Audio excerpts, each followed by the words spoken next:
こんにちは。この動画はダイソーのミックスケーキを使って編んだセーターのパート3になります。なんだかとっても長くなってしまったんですが、ご覧いただけると嬉しいです。で、これが本体で、本体も一応2個作ってきたんですが、襟の感じをねまだ決めてなかったので、これから襟を作んなきゃいけないんですよね。ので本体、もう一個本体、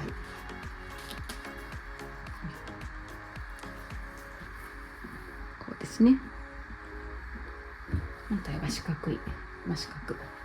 角くはないけど増減なし、こういう状況なんですよね。でもう片方もつけると、もう片方落ちてこういう感じなんですよね。で、こうかな。こっからこういう感じで襟を作っていきたいと思ってます。はい、で襟作ってから連結してっていう感じですね。なので一回こっちに戻ります。はい、また通常に戻ってきました。で、襟元についてなんですけど、とりあえずフロント部分、前身頃の方を決めてきて、後ろ身頃はほぼほぼまっすぐでもいいかなと思ってるんですよね。それも様子見てちょっとだけ開けるかっていうのを考えたいんですが、とりあえず前を決めたいと思って前を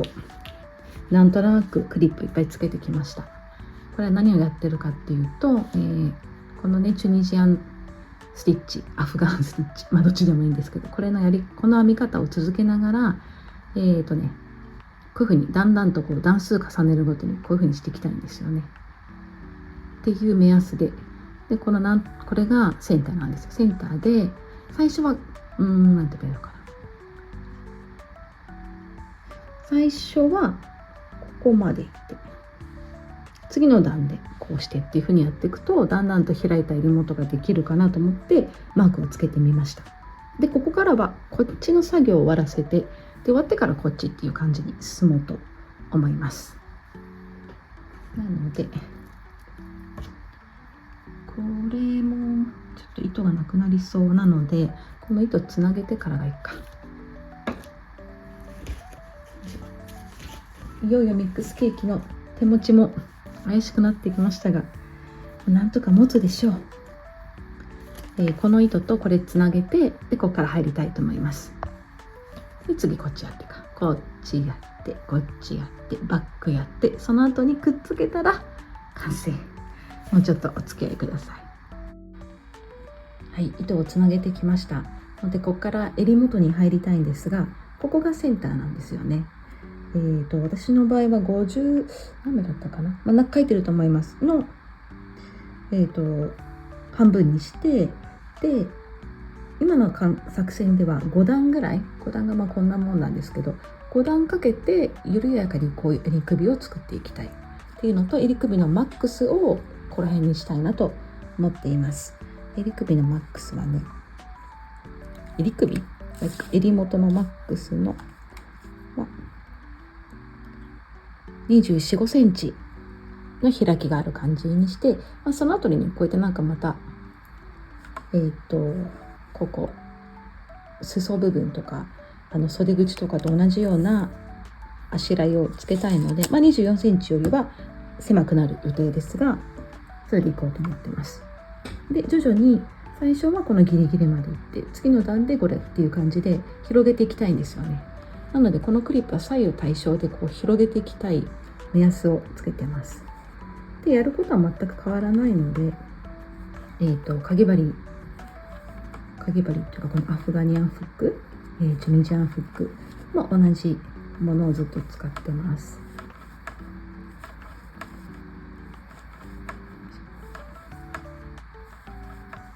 で、かわいい色だ。ここか。とりあえずここまでいきますね。はい、センターの方まで来ました。ここがセンターで、この1個前の目まで入れて、特別なことをするわけではなく、ここでもう折り返して帰ってきちゃうっていうだけです。ここまで行ったら、チェーン1して帰ってきます。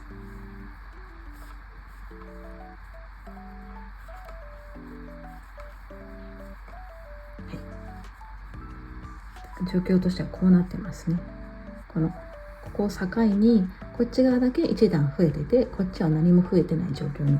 なってます。こういう感じね。で次はここまでいかずにこのクリップのところで帰ってくる。その次はここまでっていうのを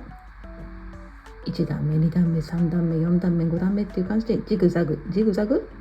でこぼこ階段って言えばいいか、階段状にこうやっていこうと思ってます。でこっちはこれでいいんですけど、逆サイは違う編み方になるので、どっちかというとこっちのが厄介な気がしてるんですよ。なので、これは目数が減ってるだけっていう感覚でいけると思うので、次にお会いするときはとりあえずこっち側は完成させた状態で皆さんにお見せできればなと思ってます。本当にこの色の変化がめちゃくちゃ可愛い。なんか渋みでちょっと大人っぽい色が出てきました。はい。なのでこっち完成した時にお会いしましょう。襟元の片方をやってきました。ですね、このしょぼしょぼしてんのが真ん中でね、このちょっとアフガン編みってチュニジアンスティッチって性質上こうくるんってなっちゃうんでね、見づらいと思うんですが、こういう感じです。まずこれに対してここで次こうっていう階段状にね、こういう感じになってます。で一応測る、これがね12センチぐらいをかけて、11、12ぐらいかけて、高さ的にはこれが元の高さかな、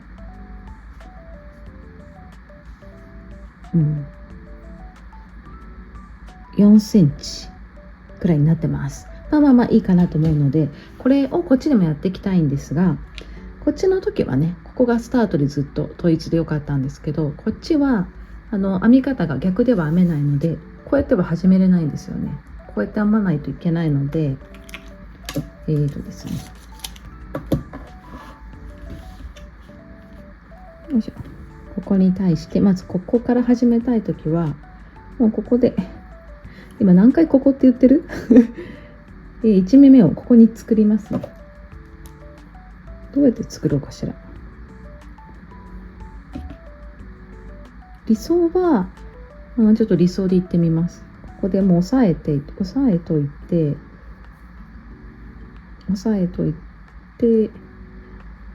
結び目はあんまり作りたくないので、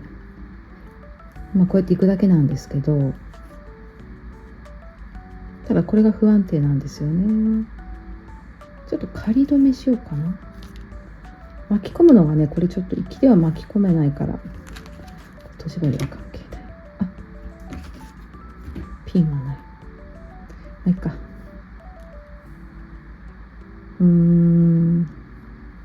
ちょっと押さえながらいけるかな。今押さえてないので引っ張ろうと思えばここはどこまでも引っ張れちゃうんですけど、あとはやってることは一緒なので、こうやってっていう、ここだけ気をつけてね。でちょっと気になるので、ここだけなんかピンとかで仮止めするか、普通のかぎ針みたいにこう巻き込むのがこの編み方だとできないので、縛っちゃってもいいんですけど、どこに縛るかっていうのもちょっと考えものだから、でもいつか処理しなきゃいけないんだよな。ちょっとピンで止めますね同じこと3回ぐらい言ってるけど。でこうやっていって帰ってきて、で帰ってきたらここまで帰ってこないっていうだけなんですけど、一回次は今こうやったからここですね。ここでまたお会いしましょう。はい、今行って帰ってきて、最後のところですね。ここで最初のところに戻ってきました。で今2目で終わるんですが、この後なんですよね。で今度はここから始めたいんですよ。ってことはもうこれ切るしかないかなと思ってて、なんか別にね、いい案があったら教えてほしいくらいなんですけど、今ちょっと私知識ないので切ります。ここで一応ちっちゃめに今ダマ作っちゃいました。で次はここから始めるっていうだけの話なんですけど、ここでも同じようにね、これも仮止めしたけど、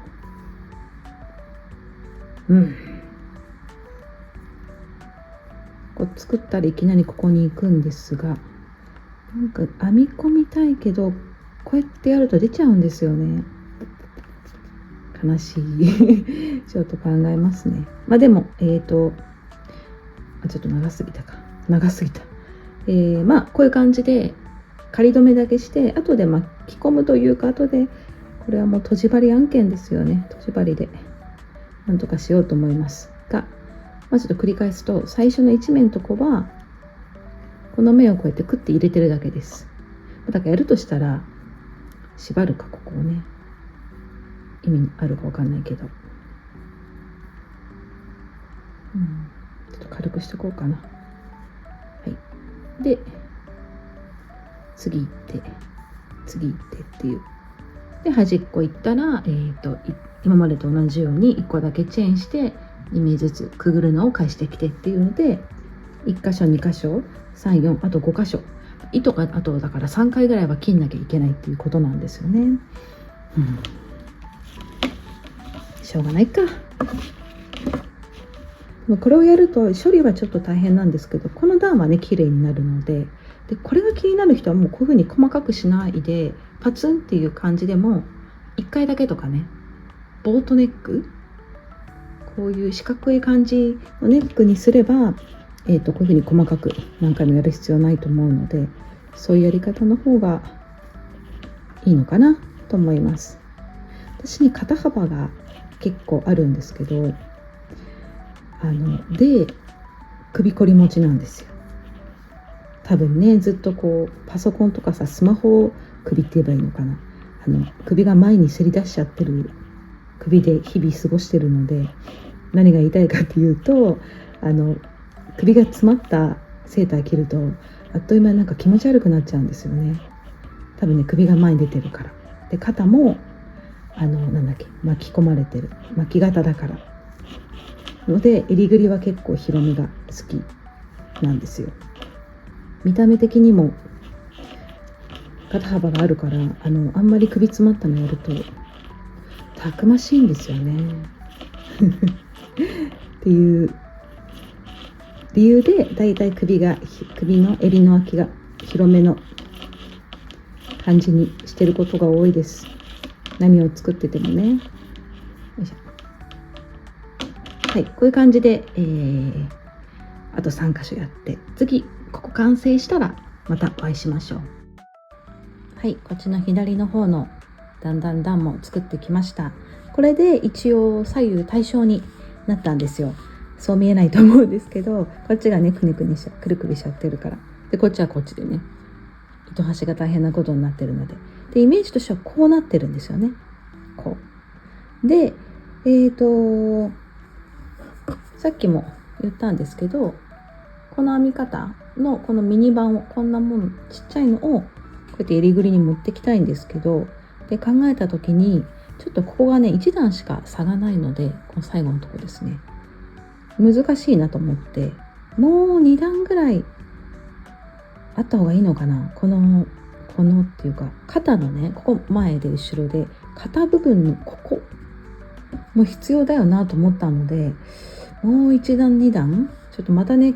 こう切んなきゃよかったんですけど、1段2段やってみて、でもちょっと考えてますが、それが1段なのか2段なのか後で決めたいので、とりあえずはフロント前身頃はこれで一旦 OK にして、後ろ身頃も同じようなことをやっていきたいと思います。こうでしょ。で後ろ身頃の方がこっちなんですけど、こうね、実際は逆ですけど、同じことなので、これも同じようにセンター見つけて、最終的にここまでねこうやって前はある程度ね開きたいんですけど、後ろは、そこまで開けなくていいので、このね最後のこの段、1段2段上から数えたら2段目のここら辺でこういう形にしようかなと思ってるんですよ。なので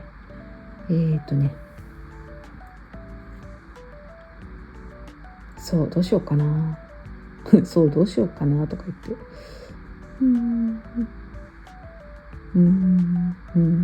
そうそうまあここなんですよね。この外側のやつで今12345段かけて作ったので、5段かけて後ろも作るんですけど、同じように作っちゃうとすごく深くなっちゃうので、増やすことも考えて、この幅を最後の2段だけかな。3段はまだこのまま続けて、でこれまだもうちょっと余ってるのでこれで続けて、で最後の2段か3段を2段にしよう。5段中2段をこの幅のものを作りたいと思います。だからまだ3段やるんだな。はい。でその後にここのさっきの前身頃を考えようかな。なんか私の本当独り言タイムになってすいませんが、とりあえずまだこれで3段プラスやってくるっていうことですね。で一応やることは一緒なんですけど、ここにしましたっていうことをお伝えして、でこうやってやってっていうのをやろうかなので行ってきます。後ろ身ごろバックパネルの方を、プラス3段やってきました。でプラス3段やってきて、で途中で残った糸が終わっちゃったので、今手持ちの糸がね、あとこれ1玉残ってるところの似たような色からちょっと中身から出してきて、今つなげて、このピンク茶色でまたピンクに戻ってきました。でこれがさっきもお伝えしたように前身ごろの一番開いてるとこなので、あとこの残り2段はこの前身ごろのここに合わせるためにやっていこうと思いますので、やり方は何も変わらないですが、こっち側はここですね。ここまで行って帰ってくるだけなので、でもちょっとお付き合いいただければと思います。で合計5段で襟ぐりを作って、でちょっとねさっき裏でねシミュレーションしてみて、ちょっと襟ぐりが詰まりそうなので追加で 1,2 段必要かなとは思ってます。ので5段じゃなくなりそうです。ここまでか。でここまで来たので先に進まずにチェーンワンして帰っていきます。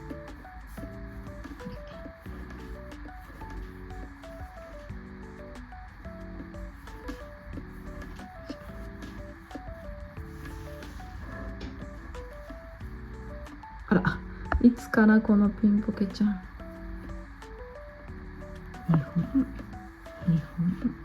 2本ですね。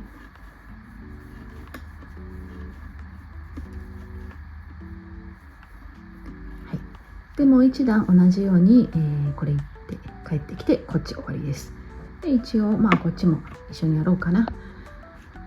今日も京都でピンボケ祭りが絶賛だわ。だから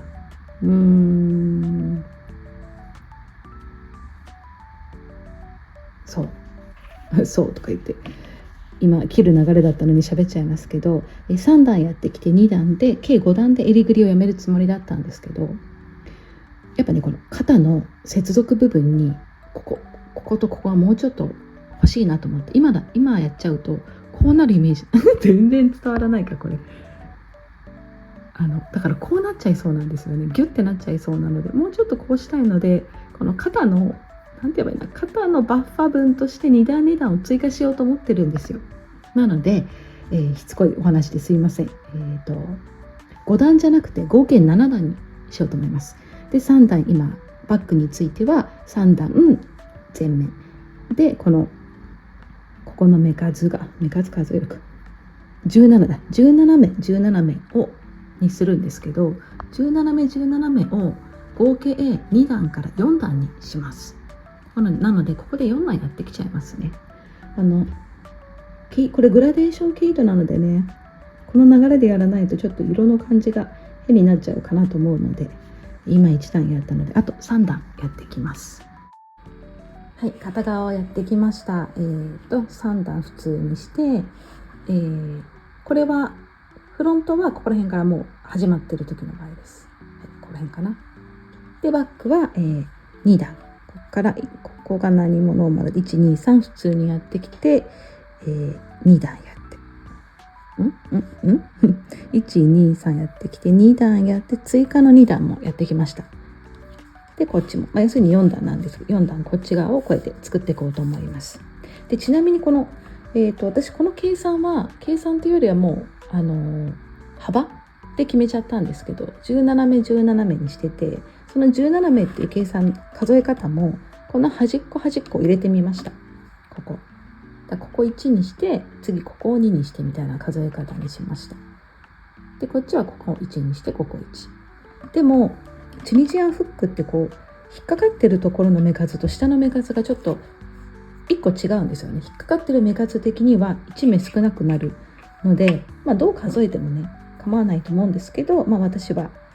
端っこと端っこも計算に入れてみましたということをお伝えしました。で今度こっからだから、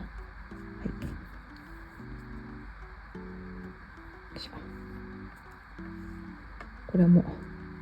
軽く縛る作戦にしました。縛っても別に抜けちゃうんですけど、こうやってね抜けちゃうんだけど、ちょっと引っかかるので、引っかかってないけど、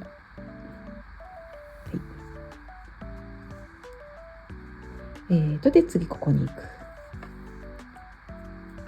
でバックの場合は、同じ段数なので、もうこのまま糸を切ることなく同じように5段やっていけばいいので、これは気が楽ですね。こうやって喋ってるとまたピントが合ってないんじゃないかっていう恐怖症に襲われて、でこの恐怖症の一番恐ろしいところは本当にピントが合ってないところなんですよね。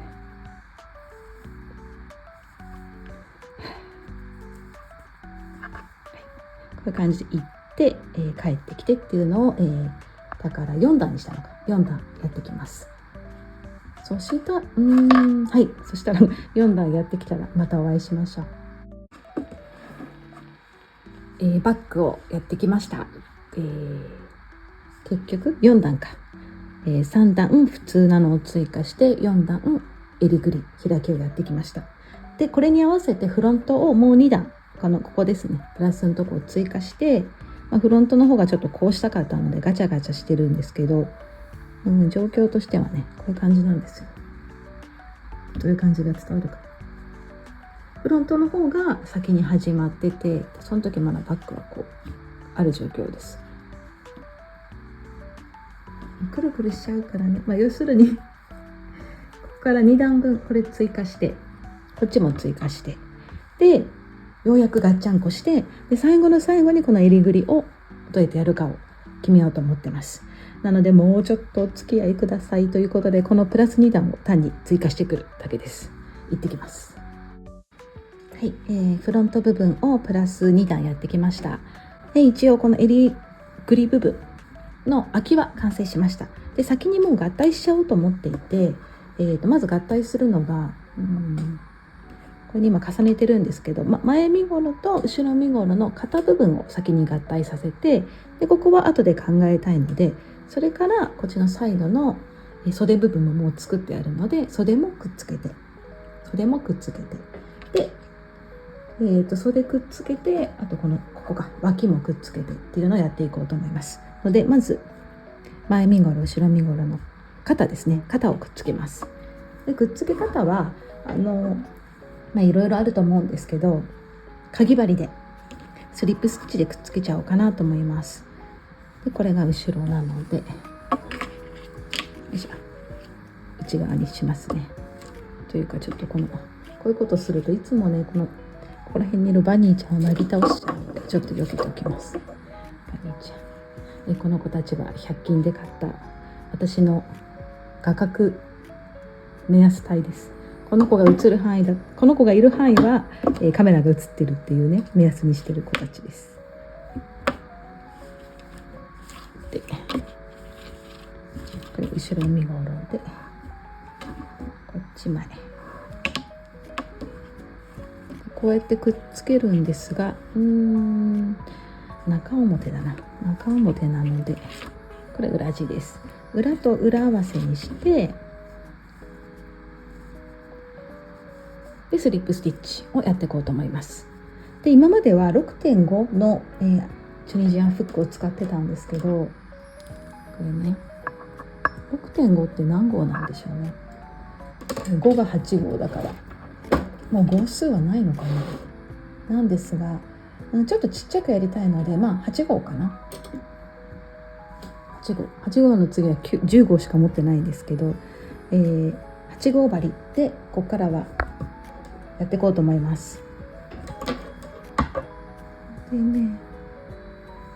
今このグレーか、一応糸は出ない予定なんですけど表側には、なんとなく合う色味でスタートしようと思います。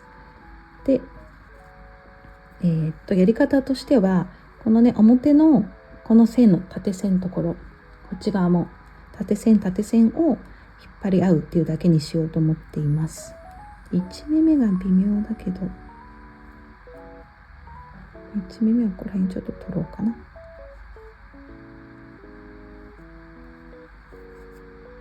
そうとか言って、こっち側はこっちからスタートしてこっちはこっちからスタートしてるので、ちょっと変わっちゃうんですけど、そこはご愛嬌で。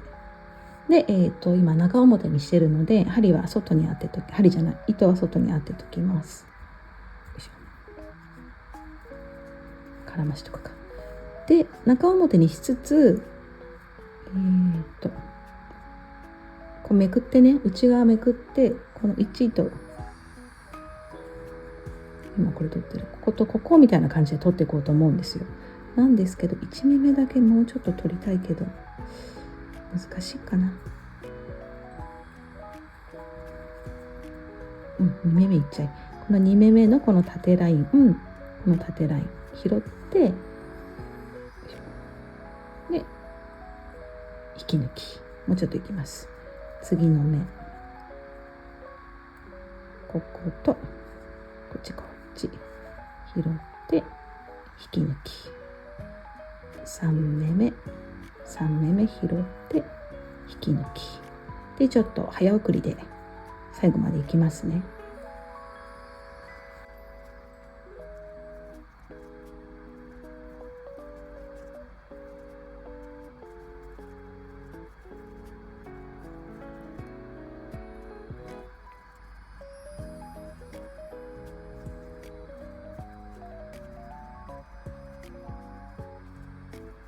はい、で最後の1目のとこ来ました。最後の1目、こっち側はなんとなく2目拾って、こ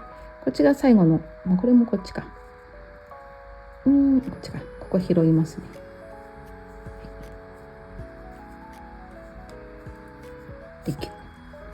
でこうすると、今中表にしてるのでこっちにはバッチリとこのスリップスティッチ引き抜き編みのラインが出るんですけど、これをひっくり返すとこれがねこういう感じで中に埋まってくれるので、このやり方でいこうと思います。でこっちも逆サイも同じようにこのスリップスティッチでくっつけていきます。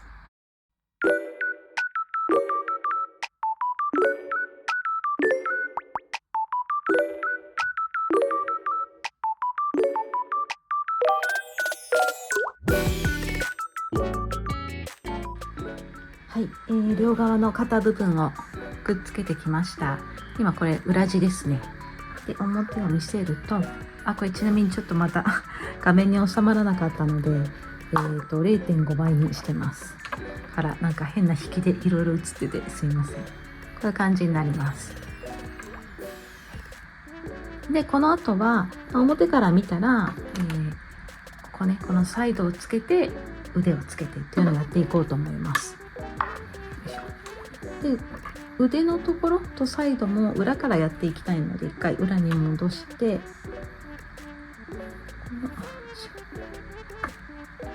ここに連結してるの。今ここで終わってて、これをそのままつけたままにしてるので、せっかくだからここから行こうかなとは思っています。で、腕を召喚します。はい、こういう感じで、これも裏にして0.5 でもそんなに収まってないけど、こうか、こういうことですね。伝わってるこういうこと。ちょっとうさぎちゃんを脱ぎ倒そう。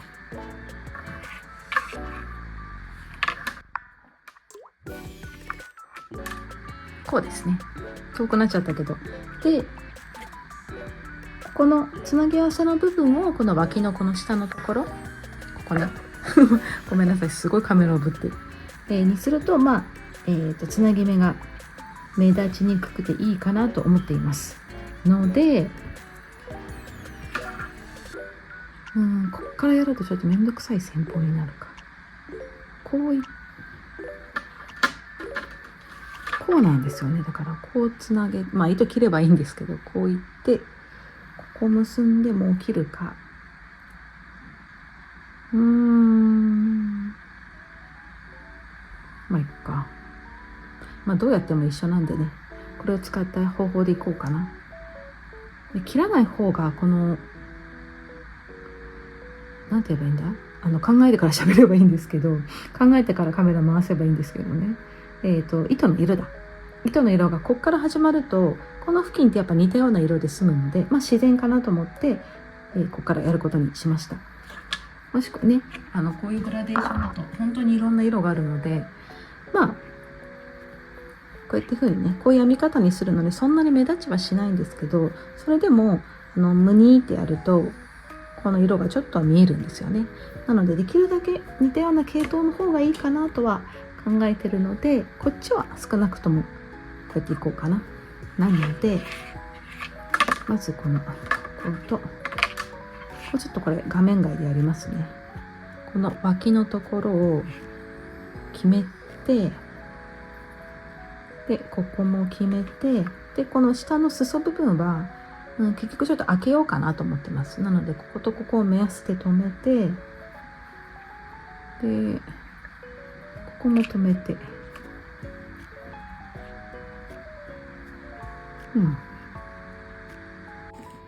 はい、いろいろと決めてきました。まずこれ袖部分がここのね両際を数えて、本当は51目なんですけど、両際数えちゃって52目ということにしました。でこれ真ん中のね26のところで、ここが折り返しになるようにしたいっていうのが袖で、袖のね半分が大体ですけど24、5センチ、今ちょっと緩く測ってますけど24、5センチあったので、本体のこの脇の部分も24、5センチのところにマークしました。ちょっといろいろ、ちょっとうさちゃんちょっと失礼ね、絶対倒しちゃうわ。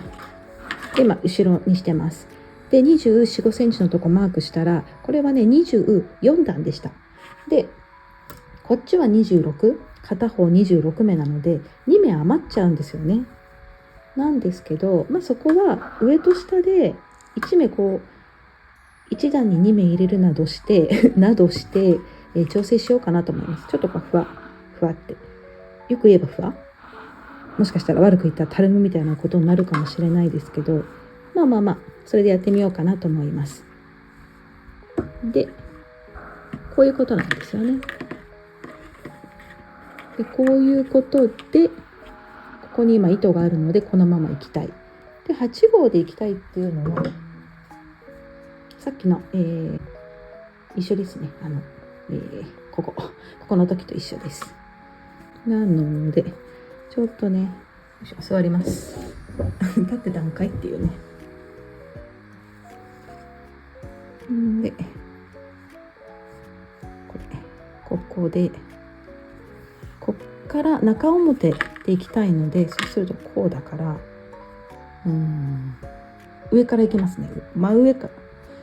肩の上の部分から下にかけていくので、これもここの真ん中からいくんですよね。変なことするよね私でもこれでいこうと思いますすいません。なのでこの26目のところ、ここを当てる。でこ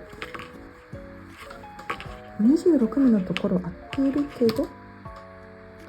自分でやっててどんどん混乱するんですよね。まあノーマルにね普通に留めてやるのが本当はいいんですけど、どうしてもさっき言ったようにこの毛糸の色をねあんまり違う色にしたくないので、これが今肩の頂点です。肩の頂点でこういきたい。こっちで、これはこっちで、取るとこはこっちはこっちを取りたいんですよね。袖部分はここの、チュニジアンスティッチらしいところを拾っていきたいです。20、これが半分のところでこうで、ここでいきなり2目したいのか、でこっちは24段なんですけど、24、こっちは26あるので、まずここで26、25を1段のところに入れたいです。ほんで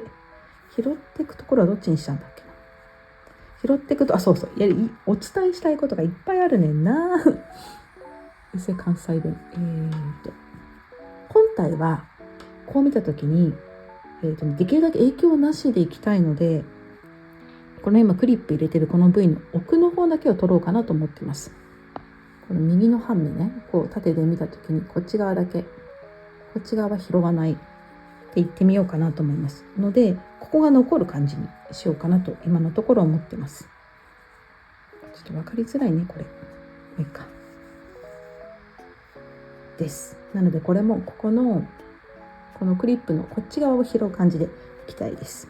でこっちはこっちでここを拾うね。これさっきお伝えしたか。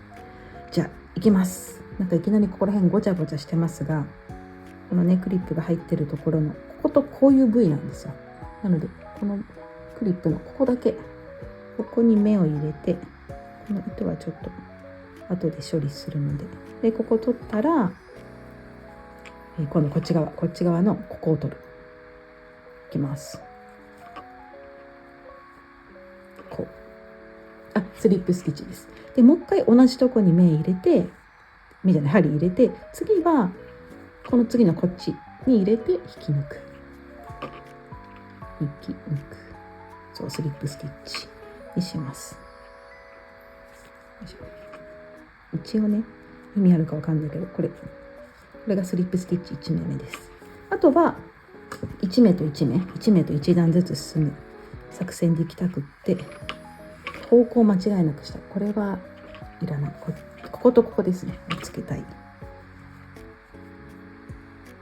次はここもなんか V がでかいな。こことこの長い V のこっち側とこっちはこっちで1個進んでスリップスティッチ。次こことここの、手前側だけ取って、こっちはこっちで1目取る。1本拾う。この、こういう部位のこっち側だけ拾う。これ1本だけ拾う。1本だけとか1本拾う。1本のところを拾う。これでスリップスティッチ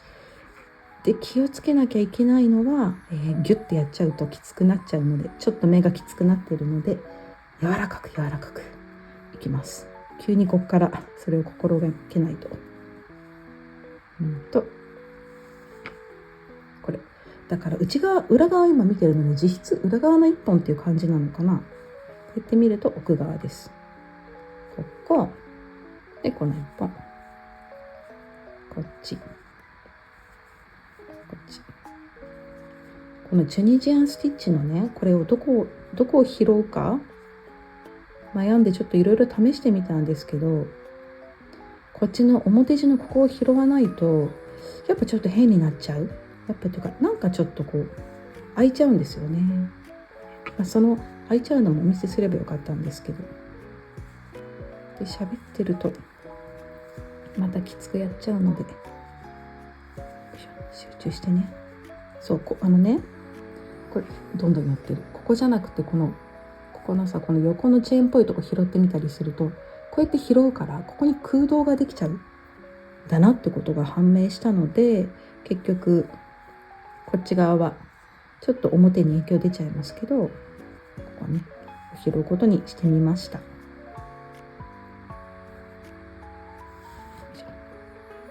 もうちょっとなのでちょっとお付き合いください。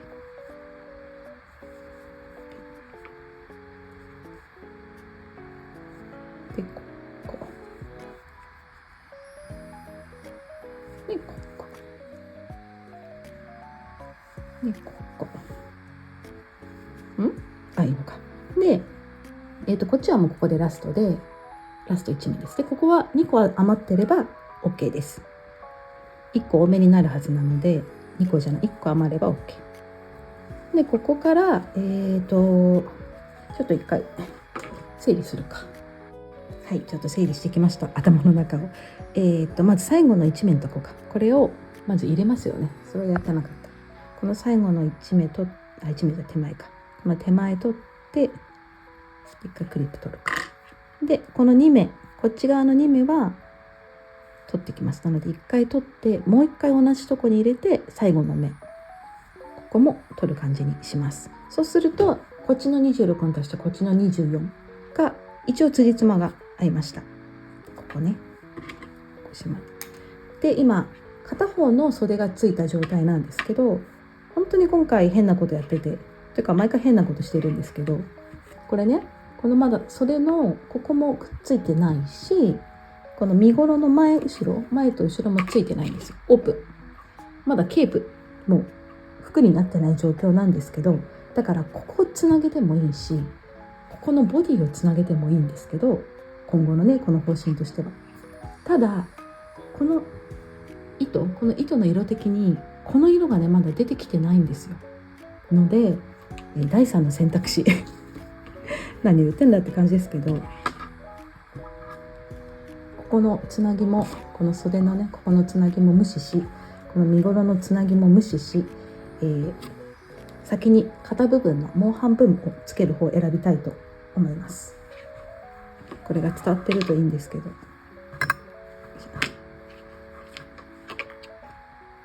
こんなにね何してるか分かんないですよね。今こうなってる？伝わる？伝わらないねすいません。半分つけて、これ今袖です。これパタンと折って、今度この返りで先に肩部分、なんかいいものまあいいか、肩部分を、この子肩ないからな、今ここをつけてきたんですよね。でここもオープンだし、ここもオープンなんですけど、この後ろのねこっちを先につなげようってことが言いたいです。ので今半分やってきたから、今度こことここで帰っていきます。これが最後の目で、これか、今片方の身ごろつけたので、もう片方の身ごろを持ってきて、これが20、上から24段目なんですよね。24段目と次のこっち、ここをつなげていきますので、変なことしてんな本当だ、糸切んなきゃダメだよね。でこれも今クリップは、奥の方ついてるんですけど、こうやってやっていきたいのでこっち側拾います。ここ拾って袖の逆サイのここを拾う。でここですね、最初の目拾ってスリップスティッチで全つなぎした感じです。スリップスティッチで全てをつなげました。はい、でつなげて、ここでまた2目取ってきます。今1目取って、もう1個同じとこに入れて、こっちは1目進むで引き抜く。でこのクリップはこちら側の最初の目につけとこうかな。これ1目目引き抜きで、これはどこの子？この子はもういらないので戻す。であとは1目1目を取ってきます。次のこっち行って1目進んでスリップスティッチ、こういう部位のこっち側だけ取って引き抜き、取って引き抜き、こうですね。優しい気持ちでね。これちなみに糸がねしつこいようなんですけど、この糸の色を合わせたかったのでこんなへんてこりんなことをしてるのであって、糸をね糸しか言ってない、切りゃいいんですよね。切ってほどいて、これがまだほぼいったまままだ全然余ってるので、さっきのところねここが出るように糸を切ってそこから始めりゃいいんですけど、めんどくさがりました。このままいってもいいんじゃないかと。ので反対側の袖は多分こういうやり方はしないんじゃないかなと思います。でこの調子でまたつなげてって、この本体じゃない、最後のこの合体するとこでお会いしましょう。最後の方まで来ました。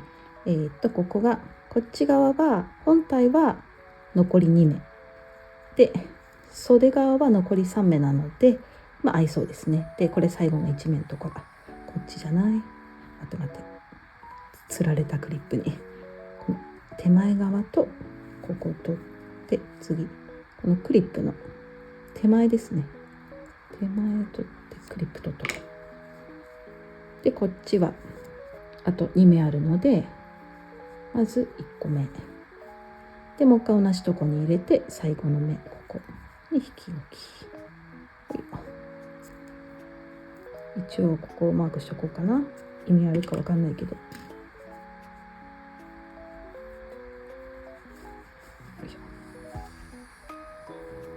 これ最初の目か。そしたら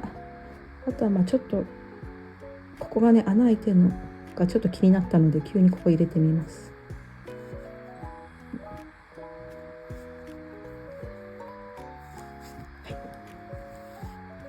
で一回ここが終わりました。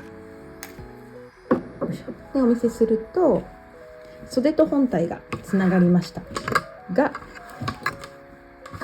こはつながってここもつながったけど、この袖のここはオープンになっちゃってるし、ここもまだつながってない状況です。なのにここはつながっちゃってるっていう奇妙なことが起きてて、でも一瞬その状態で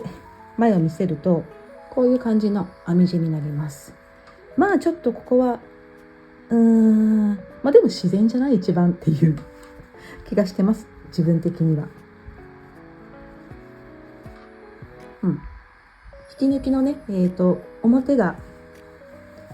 ビシッとこう出るけど、裏はこうキュッてなるので、キュッてなってる範囲内かなと思います。そしたら今度どっちでもいいんですけど、今もうここなんでね、これはもう切るしかないので、ここまで行って、でこっちとこっち、ここはもういいかな、同じことをやっていくんですけど、身ごろと身ごろ、袖と袖をスリップステッチでくっつけていきます。でこことここはもう同じ模様じゃないですか。こっちとこっちはこういうのとこういうのとこういうのだったけど、もうこういうことなので伝わってんのかな。このままいこうと思います。これも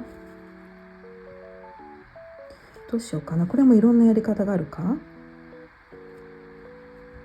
そっか、じゃあここもちょっとお伝えして、やり方だけ決まったらお伝えして、でこっち完成にしようかなと思います。はい、決めてきました。身ごろと袖の、空いてるところのつなぎ方はこれね、今中表にしてるんですけど、だから実際に裏を見ながら行くんですが、どうやってお伝えすると分かりやすいかな。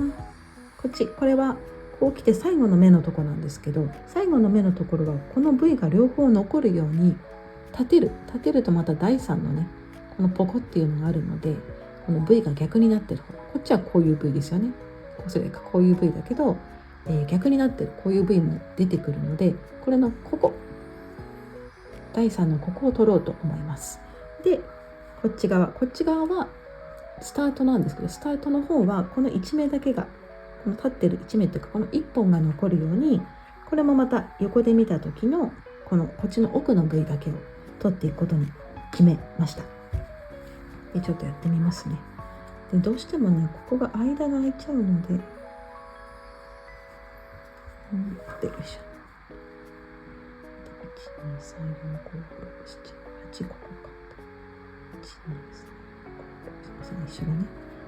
8だけか。後で考えよう、このつなぎは。だからこれはこっちはこうじゃなくて、ここがこっち側を取って、これじゃない、糸これ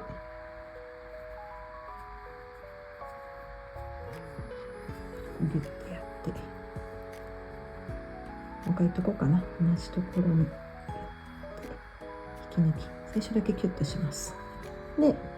こう終わったら手前の1本ってばいいのかな。この手前の1本取って、こっち側はこれを見た時のこの奥、ここ拾って引き抜き、手前こっち見る、ここじゃなくって倒した時のこことここっていう感じでいこうと思います。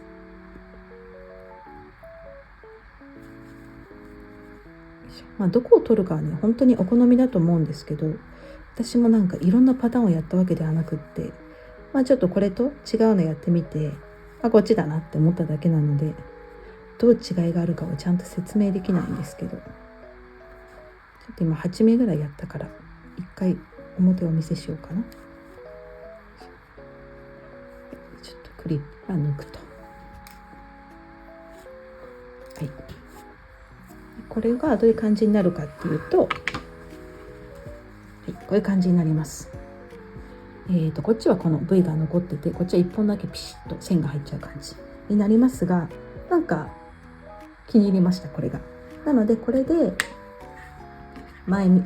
ごろをこうやってくっつけていって、でこのところはここ開けること見えてない、ここ開けることにしたので、この辺で終わりにして、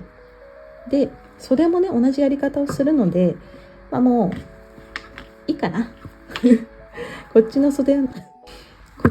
ことはいいかな。袖もくっつけてきちゃおうと思います。もうカオス、袖がどこにあるかすらわからない。これか、ここでつけて、袖はこことここもつけてきます。ここも全部スリップスティッチでやってきて、でもう片袖のとこでお会いしようかなと思います。なのでスリップスティッチをやってきます。今、もう片方の、袖部分をくっつけてる最中だったんですけど、シンプルにね、さっきお伝えしたやり方でやろうと思って、それを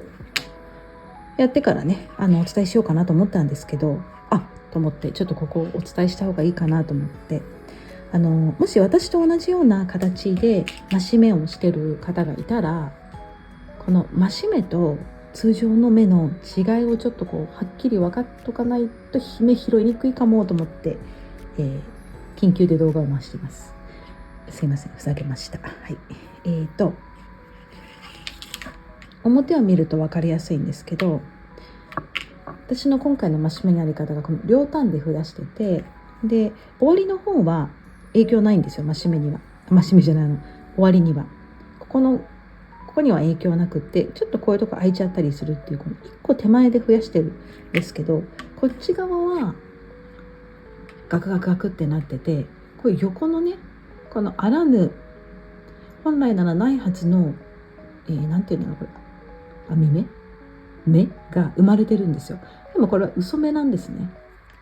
本当嘘本当って感じ。このよく見れば、見なくても横と縦で違いが分かると思うんですけど、これは1目増やしてるところなので、ここも1個ずつ拾っていっちゃうとこっちと目数が合わなくなるんですよね。なのでそこだけ気をつけながらくっつけるといいかなと思いますって自分でも思いました。なのでこれやってみると、こっち側は、私は今回こっちを取るな、手前取ってで見ると、早速ここがね、こやつは見せかけの子なんですよ。こっちは本物なんですけど、こっちはなんて言えばいいんだろう、増やした子って言えばいいのかな。増やした子でしかないので、ここ拾っちゃうと1目増えちゃうんですよね。でここの段のはもうすでにここで拾ってるんですよ、これね。でこの子は拾わなくていいとこなので飛ばして、ちょうどこのクリップ入ってるとこ拾います。で次も、次の段のこここ取ったらしばらくはないのかな。ここは普通の縦ラインなので、これは取りますと。でクリップもいいか。だから分かりやすい判明の仕方としては、これはどこだ。ひねっちゃってる。これはここを取ってもこの子引っ張られないじゃないですか。でも本当の子はこの縦ラインと一体になってるので、この子が引っ張られる感じが本当の子です。ここに気をつけながら、拾っていってスリップステッチしていくといいかなと思います。これは本物の子、こういう感じで手前で、この子はどうですか。そう、嘘の子なんでこっちですっていう感じでやっていくと目数が揃うかなと思います。でスリップスティッチは、今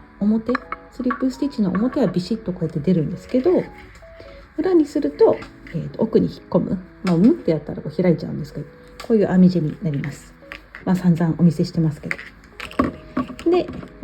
これをつけたら本体ってここにあるんですけど、本体にとか言って本体がここにあってここにくっつけるので、そこでまたお会いするか、何らかでお会いしましょう。片側がつなぎ終わりました。こっち側は、ここがね開いた状態でこうやって接続して、でここつなげて、ここもやって、もう片方もやってっていう感じで、つなぎ合わせながら完成させた感じなんですけど、もう片方はもう先にこの袖部分を完成させました。今これ裏地ですね。のでもう鯉のぼりみたいになってる状態。これでつなげ方はこっちと一緒にしてますので、もう片側もうやることは一緒なんですけど、手順が変わってるので、なんとなく一緒にやりたいなと思って。でこっちはここがねもうつながってる分、こうやっていってここの袖つなげて帰ってこれるっていう、なんていうんだ、一筆書きみたいなことができると思うので、となるとこのね袖に行くにあたって下から始めたいんですよね。こっちはねこうやって上からやった気がしたんですけど、でも、これを裏に返すとこの向きってこっち側と変わっちゃうと思うんですよね。片やこうやっていってて、こっちこうやっていってるか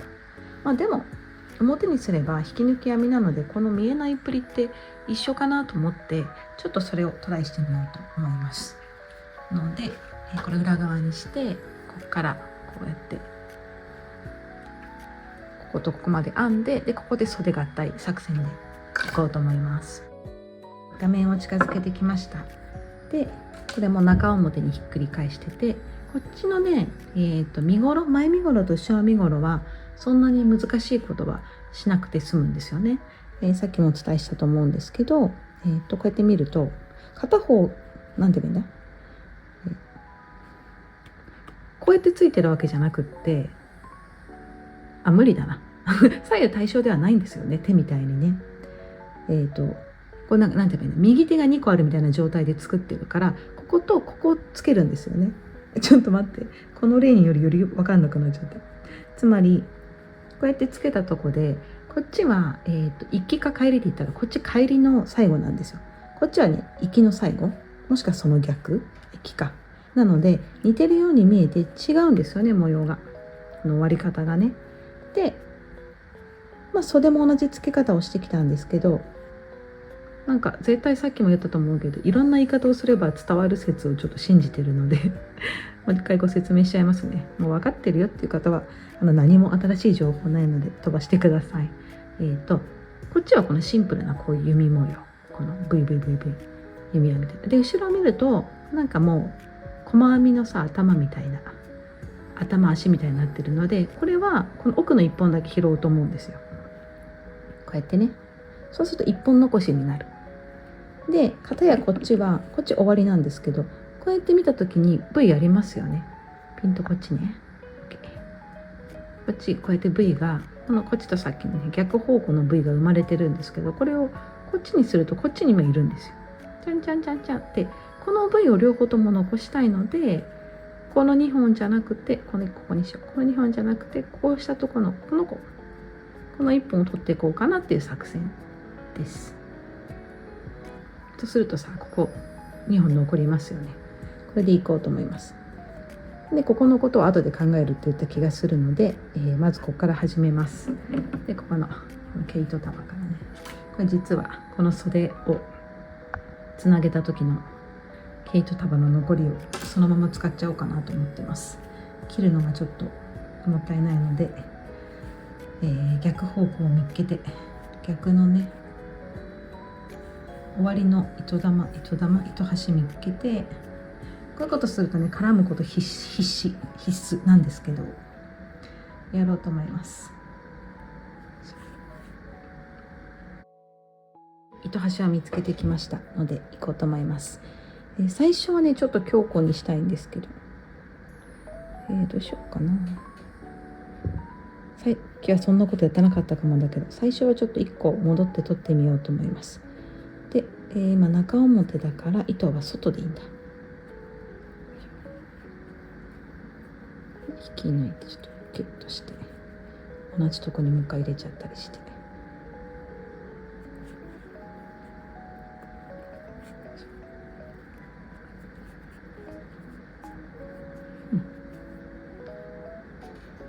はい。で、こっち側はなんだって言ってた私、こう見ると V があるからこの1本取って、こっちはこっちの1本か。こういう V の手前側とこういう V の奥側、キュッとならないようにね。でボディは目数がずれることはまあないと思うので、あったら多分私が編んでる方が間違えてると思うので、一個一個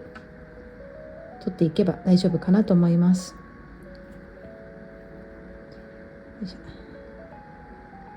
でこれずんとこうやってって、ここにねここまでいったら、さっきこの袖をね片方の袖の時で数えた目数のところにマーカーしといたので、ここまでいったら袖くっつけようと思います。ここと、これあんまきつくしないようにしなきゃね。今言いましたっけ。でこことここ、はい、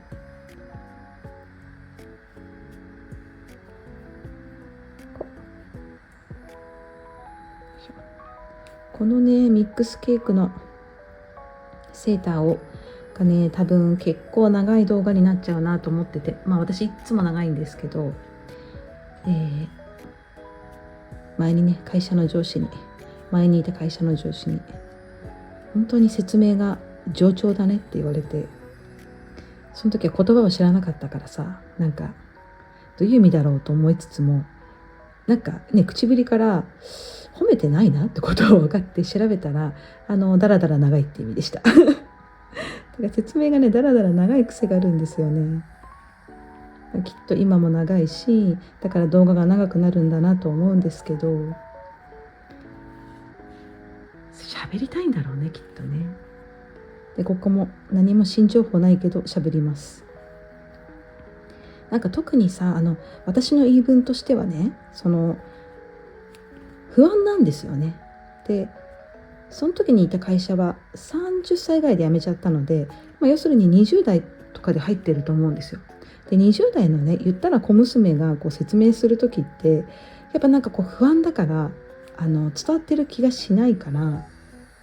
量で伝えようと思っちゃうんですよ。こういう言い方してみたり、ああいう言い方してみたりっていうことで文章量で伝えようと思っちゃって、でそれをねちょっと出版社系のとこにいたので、なんかこう前書きみたいなことを書く時があったんですよ。でその時に前書きでも上長って言われて、やっぱりなんて言えばいいの、全てに上長なんだなっていう。だから上長に上長って言われたっていう。はい、すいません。ちょっとくだらなすぎたわ。よいしょ。でだからこのねかぎ針も、私の言い方じゃ多分伝わらないだろうなとか、この見え方じゃこれ分かんない人いっぱいいるだろうなと思うから、いろんなパターンでいろんな画角で画角は変わらないかお見せすることで、こういうこと言いたかったのねって分かっていただけるかなっていうのを前に言った気がする。はい、同じことを何度でも言いたい。いろんな言い方もしたいし、しつこくも言いたい。すいません。なのでそういう部分多々ありますが、お付き合いください。もうちょっときつくなってないか確認してって。これ3回目ね。そうでも一応ね、こういう時にこういうなんか今こういうの編みましたっていう時の動画で関係ないことをベラベラ喋るのって、なんか自分で動画編集しててもこの子はまた好き勝手喋ってるわって思うから、ってちょっと考えて、そんでVlog を作ってみました。もうね上がってると思うんですけど、 Vlog でなら喋ってもいいでしょ理論で、ちょっと分けてねやってみようかなと思って今年からやってみました。まあでもここでも今喋っちゃってるからね、あんま意味ないかもですけど。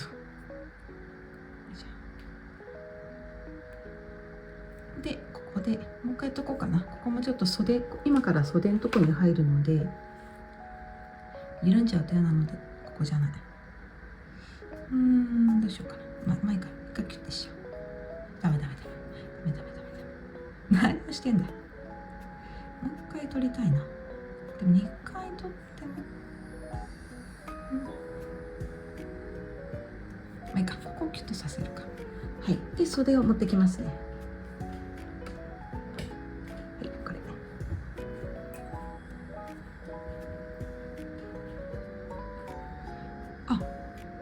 いや、あんた結局これ使いたいから袖でずっとつなげてたんですけど、今からくっつけるからどっちか切んなきゃダメですよね。なんだちょっとこっちを切ろう。じゃあ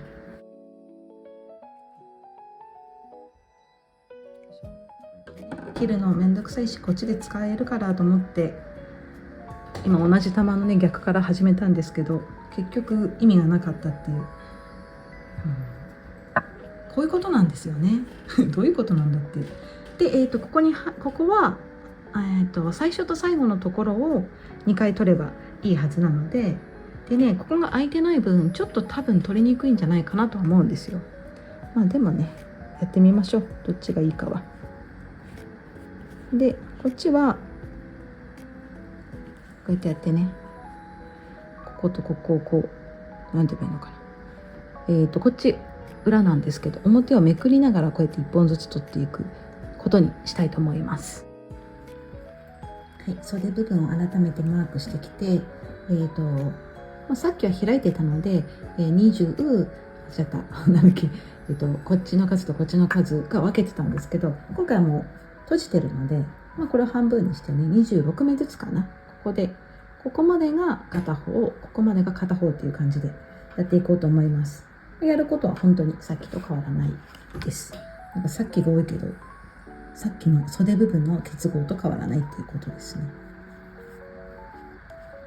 で、どこですか、糸は。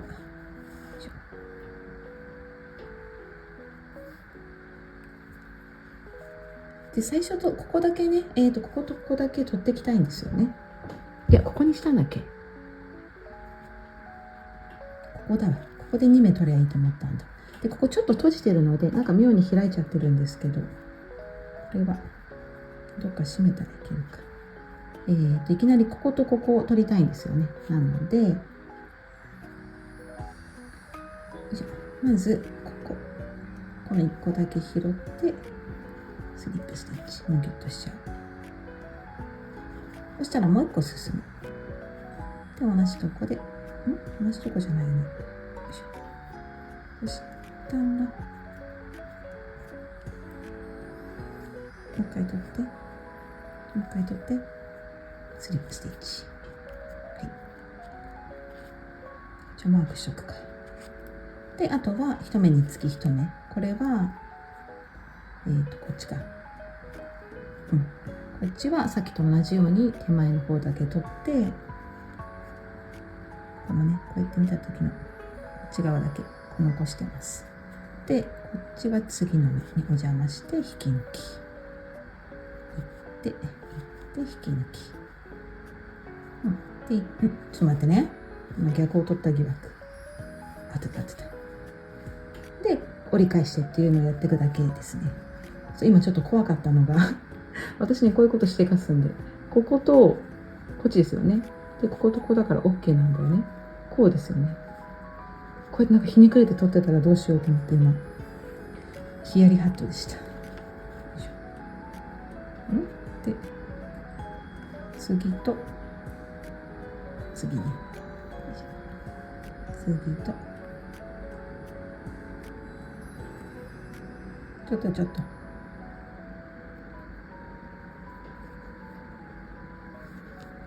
はい、こういう感じでやっていきます。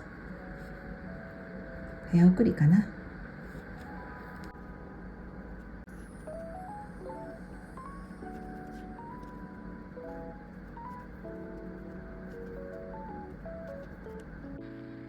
半分とこまで来ました。で26目だから上でも2目進まなきゃダメでしたねということにこの辺で気づきました。なのでここがねちょっとごちゃごちゃしてるこの、こっち本体です。本体の前身頃後ろ身頃みたいな感じの合体部分で、ここちょっとごちゃついてはいるんですけど、この最後のあたりで最後に1個前かなでこの辺でもう2目も取りたいんですよね、改めて。なのでもう一回同じとこ入れて、まあいいや、1個手前で入れちゃう。ここで入れてこっちは1個進むにするとまあ合うかなと思います。でここ本当は取りたいけどここちょっと怪しいので、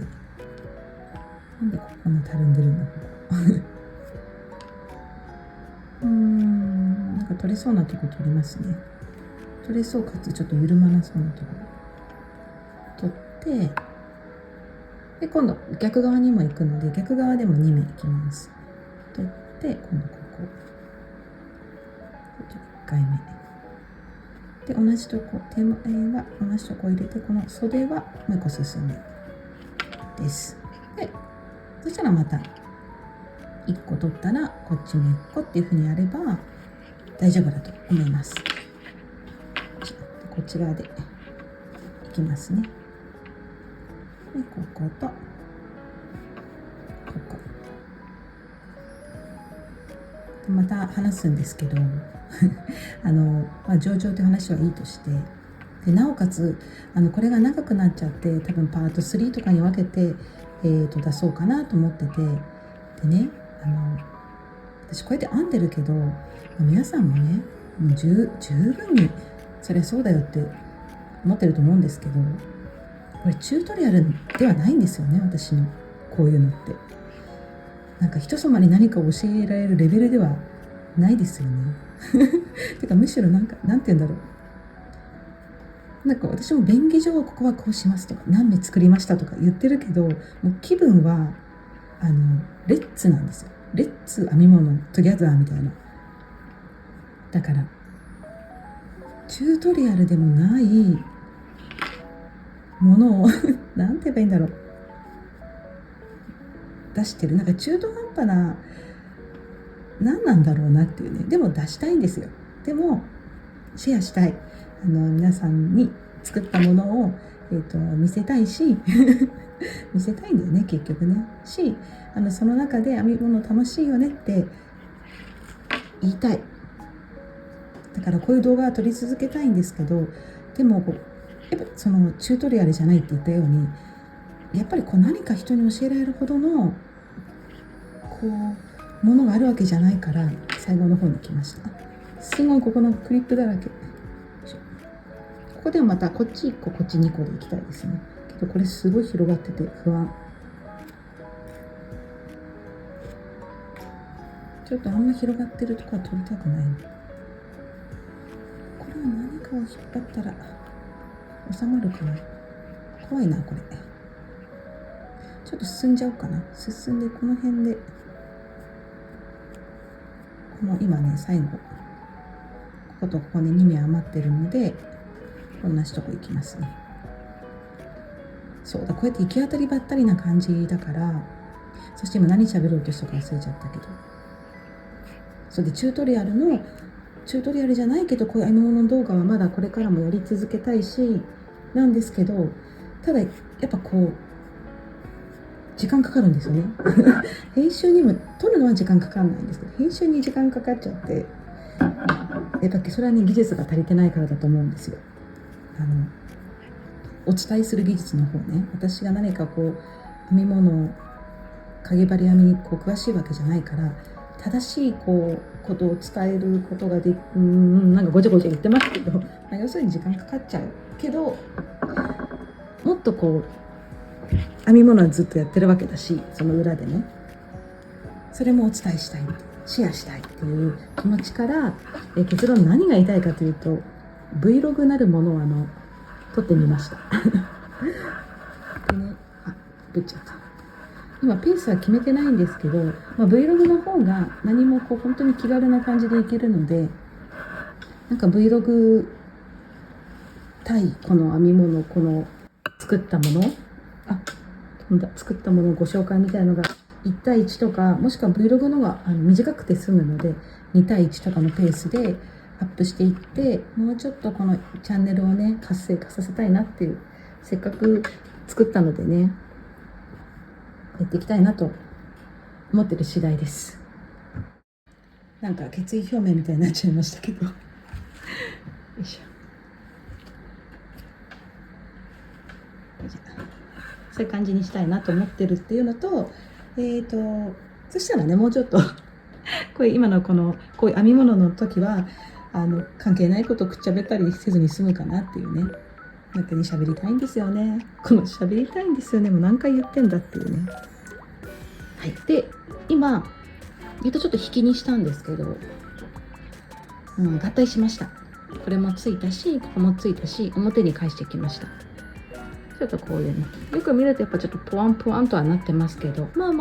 そんなになんていうんですか、編み地を壊さずに合体できたかなと思います。で最後の最後、ようやくねこの襟部分をやって終わりにするんですが、こっちはねいいんですけど、こっちが問題で、襟部分はねこの編み方でいきたいということをお伝えしたと思うんですけど、とりあえず取りたいとこをマークしてみました。後ろがいいとして、前がねこうやってガタガタしてるから、ちょっと寄せるか、はい、こうやってねガタガタしちゃってるので、こうやって取っとくとこう漏れなくこういう形になっちゃうんですよね。なのでまずここからシングルクロシェ、細編みで一回一段くくろうと思っていて、こういう時もねここってシングルクロシェ一回入れてるので、同じ原理でこっちで裏の編み地出てるから、こっちもそうか、裏ですね。なのでここも裏になるようにしようかな、全部裏ですね。表に裏の細編み、私が兵隊ちゃんと呼ぶこの頭に足の骨が出てるので、こっちが裏になるような細編みを一段編んで、その時に取るのをこういうカクカクしてるところもねちょっと伝わりづらいんですけど、こうめくれちゃってて、こうやって取っちゃうとカクカクしちゃうので、こうやって取ったら一段深く取ったりとかして、細編みの時にできるだけなだらかになるように取っていきたいなと思っています。はい、これ裏地にしてきて、でとりあえずはフロントパネルをやってみようと思います。で毛糸はちょっとここの襟ぐりをね派手にしたかったので水色にしました。ただこの水色もほっとくとそのうち違う色出てくるので、出てきたら出てきたで考えようと思います。でちょっと分かりづらいんですけど、ここが前と後ろの切れ目ですね。でまず最初はちょっと固めにしたいので、この切れ目のなんか表に響かないけどギリギリ深いところに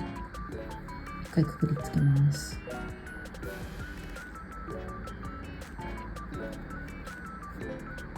なんで噛んだ？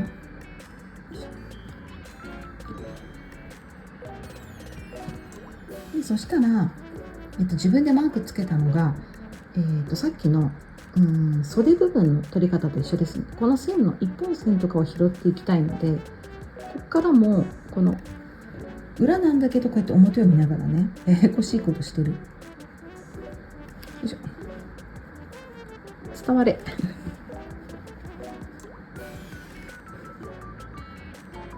こうなんですね。こうやってガタガタガタってなってて、ここを取っていきたいので、こうやって下っていけばいいのかな、最初は。ちょっと下ってみるか。取りました。そしたら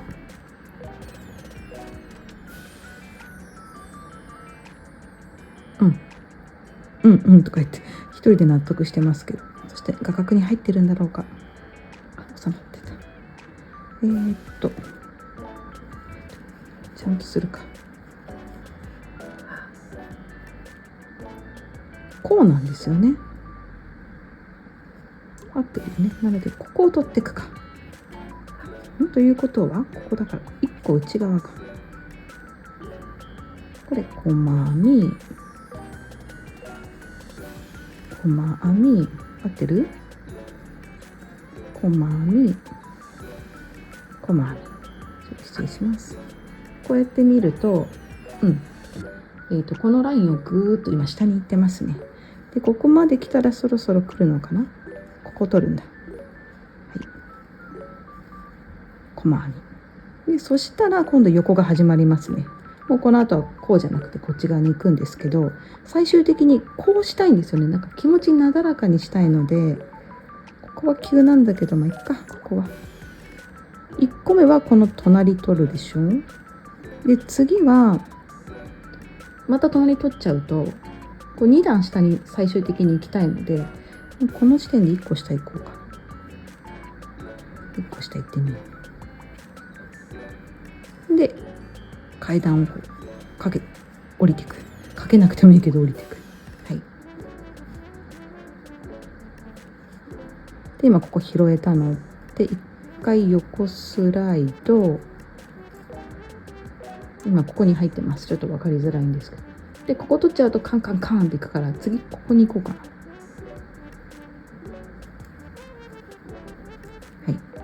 でこれ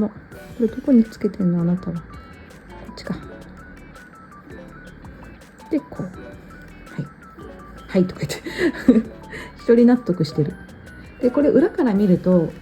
こうなんだろうな、こっち側をビロビロこう浮いてる感じに刺してますが、後でこうやってつけるのでね、表からは見えなくなります。裏の処理はねまだ決めてないんですよね。で同じ原理で今これを取れたので、次はこのお隣の段は変わらずって言えばいいのかな。お隣とで、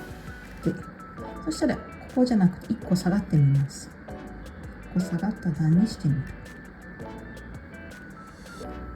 ピントが合ってない気がする。でこのクリップのところに行くとなだらかになるかなっていう。これね段もやんなきゃいけないし、裏でやってるからややこしいんですけど、気にしなければ表でやるのが一番楽ちんだと思います。なんか謎のこだわりを発動してみたけど、どうなんでしょうか。でここのクリップの隣取って、で次は1個下げちゃって、でそうするとここがなだらかになるかなといったことでしょうか。でここが一番深いとこですね。こ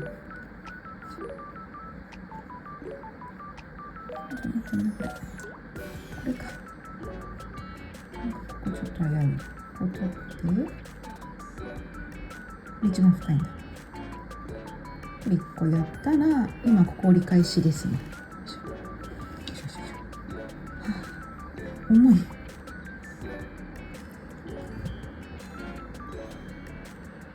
でこれはねここじゃなくて上1個取ってたんですよね今。で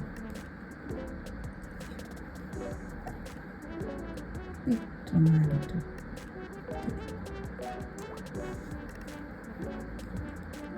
でクリップのとこ取ったら、さっきと逆のことをやっていけばいいので、こ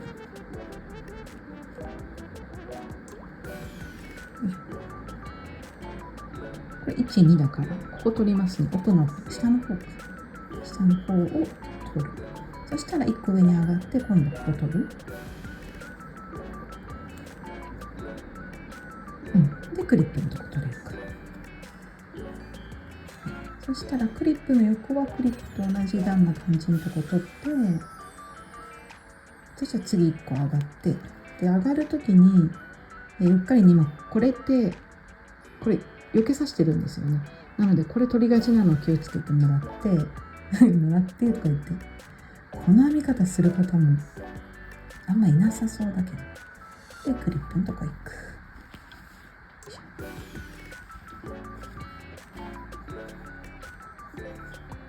でこっちか、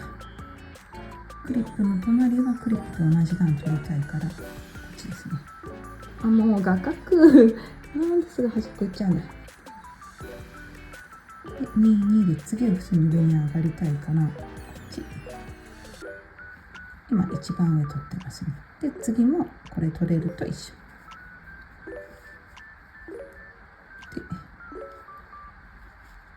で、もうちょっとかな。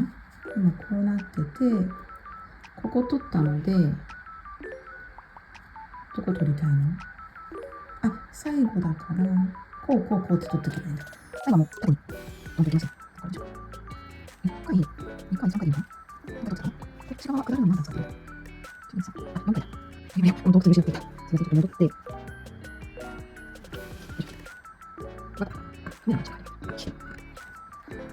改めて今どこまで取ったかな。ここか。こ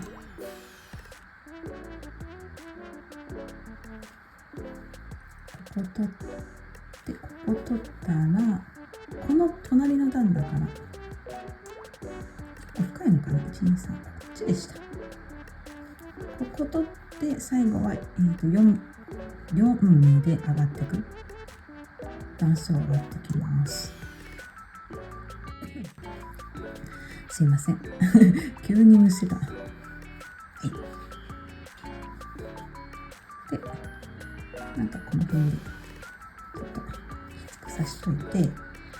これね、今こうやってお届けしてるのに全然何が起きてるか分かりづらいと思うんですけど、裏で見ると浮かして撮ってる感じですよね。こことかねピロピロしてる。で表から見てある程度なだらかになっていればいいんですよ。なってるんでしょうか。よいし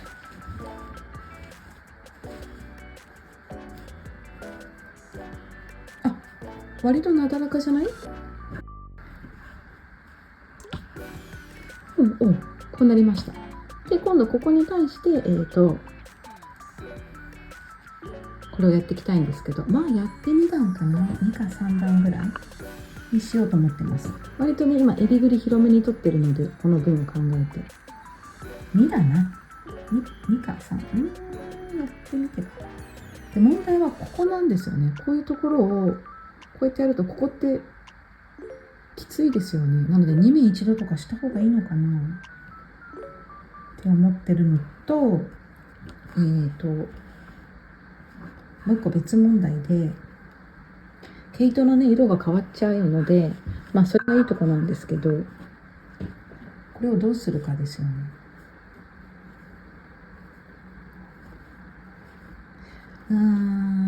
ちょっとヘンチクリンかも。なんか必ずヘンチクリンなことするんですけど、私本当はねこうラウンドして作りたいんですけど、この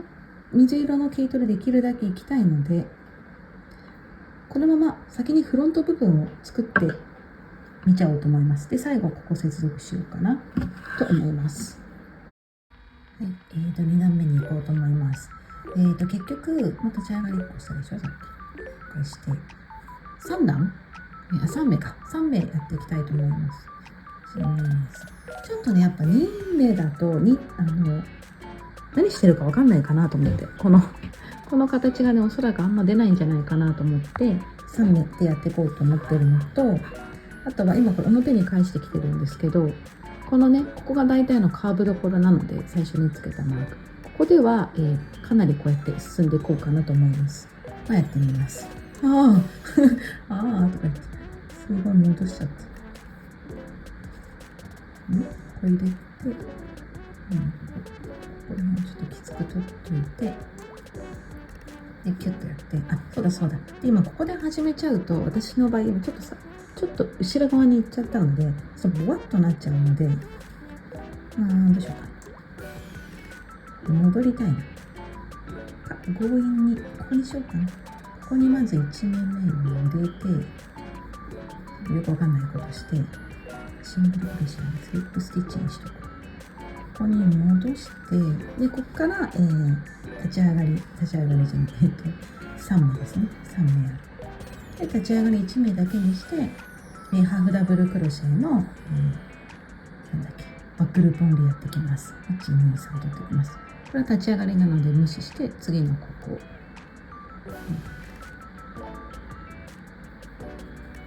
1回目。この、弓じゃない矢の奥だけ取って、2個。で、最後、3個取って、そしたらこうやってつなげていくっていうことなんですけど、ここまでは2目進めばいいかなと思ってて、今ここにスリップスティッチ入ってて、次ここに入れます。で両方とも取っちゃうと思います。1回目。で、もう1個進んでるのはこの2段分のハーフダブルクロシェの幅っていう感じですね。分進んでみました。で、ここでもう一回スリップスティッチじゃなくて立ち上がりしてもいいんですけど、ちょっとねごちゃごちゃしそうなので2個進んだのでこのままやっちゃおうと思います。でなおかつこれあんまひっくり返すとごちゃごちゃするので、こっちにひっくり返そうかな。どうやってひっくり返したらいいのかなこれはねずっとこうしてたいんですよね。こうやってやるとこうなっちゃうから、こっちにひっくり返すか。ちょっとやりづらいんですけど、そしたらこれ最後の目こう潰れがちなんですが、1、2、3ここに入れていきます。これで引き抜いたところなんで数える。でハーフダブルクロシェを3回やる。ここ潰れがちなところも取る。ここ両方取ってもいいと思います。私はもう統一しておくだけにします。でこっち側は立ち上がり1個入れて、こうしたいからこのままでいいのか。こっちにしよう。とりあえずここを崩さないでいくっていう方にしましたね。こうやってやるのも大変なことになるので。で、立ち上がり1個抜かした1回目、2回目、3回目奥取って、そしたらまた本体に合体するんですが、ここでクリップが近づいてきているので、さっきは2個進んだんですけど、3個進んじゃうと思います。1回、2回、3回で、立ち上がりせずに、こうやってひっくり返すとこう布地が大変なので、こっちにひっくり返しちゃう。で、1、2、3目目飛ばすんですよ。まあっていうかこっちからカウントダウンで1、2、3の方が数えやすいかも。ちょっとこっち前に来ちゃってますけど無視して、いつも通りに中長編みの奥半目広いやつをやっていく。でこっちの時は立ち上がりして、こっちの時はこれでいけるのかな。はい。で行きは簡単なんですよね。1回、2回、3回。そしたらどうしようとか、これ様子見ながらね、あんまり詰めてもキュッキュッてしちゃうんですけど、ここは2目にしようかな。次は2目だけ進むにします。なんか今見た感じね、これでこうでここまで来ちゃう。なんだこの足は。こうやって来ちゃうとちょっときつくなるのかな、どうかな。まあ、やってみて逆にボワボワしちゃったら戻そうと思いますが、今んとこ交互ですね。2目進む時と3目進む時がある感じが。ここは2目進みます。あれ立ち上がらない、立ち上がらずにこうやってやるとねじれちゃうから、こっちに回しちゃう。で1回目、2回目、糸割りしたよね、3回目でこっちは立ち上がりでこう戻す。なんかここで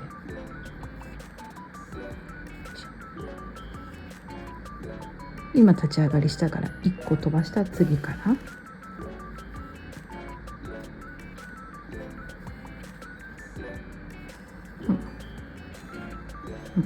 で今度は3目いってみようかな。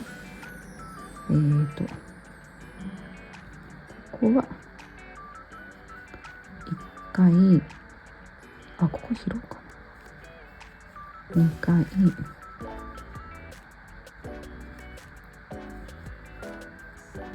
3回、で立ち上がりしないんだった。でこうやってやるとひねくれちゃうのでこっちで、今3目分全部飛ばして、この3目ですね、中長めの3目だけこの潰れがちなところ入れて123ですね。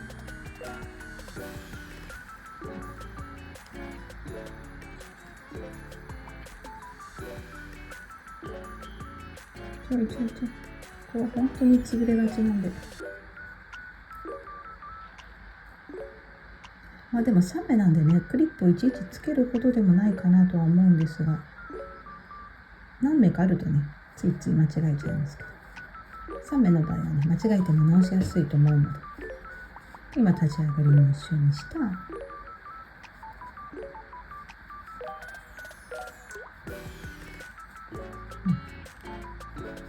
3目だから次2目かな、ちょっとこのペースで進めてみて、3目2目3目2目いくか、抜けてこの真ん中のところはもしかしたら2目でもいいのかな。またちょっとこの辺でお伝えしようと思います。今何目だったっけ、3目だから次は2目か。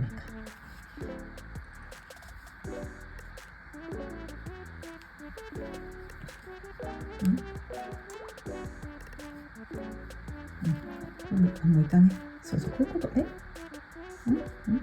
そうなんです。ここにもいるんですよね、この子ね。こっちだ。で、ちょっとここを、この後ろのね、ボコッとしてるとこ、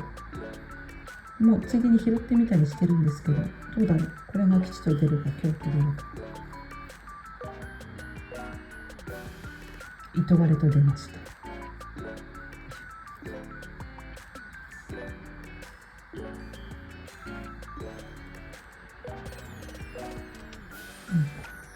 立ち上がりしないんだっ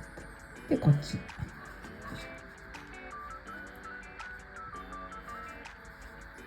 回、2回、3回、立ち上がりしてこっち。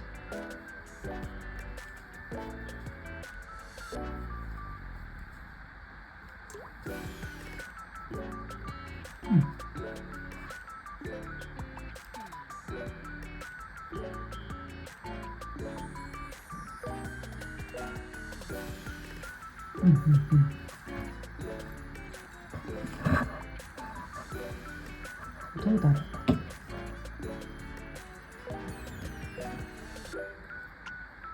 こがセンターで、ここなんですよね。ここの間はちょっと映ってない。もうちゃんとしてほしい。とりあえず今ね、2目3目2目3目2目で進んできて、ここの間はなだらかなので2目ずつで良さそうですね。ので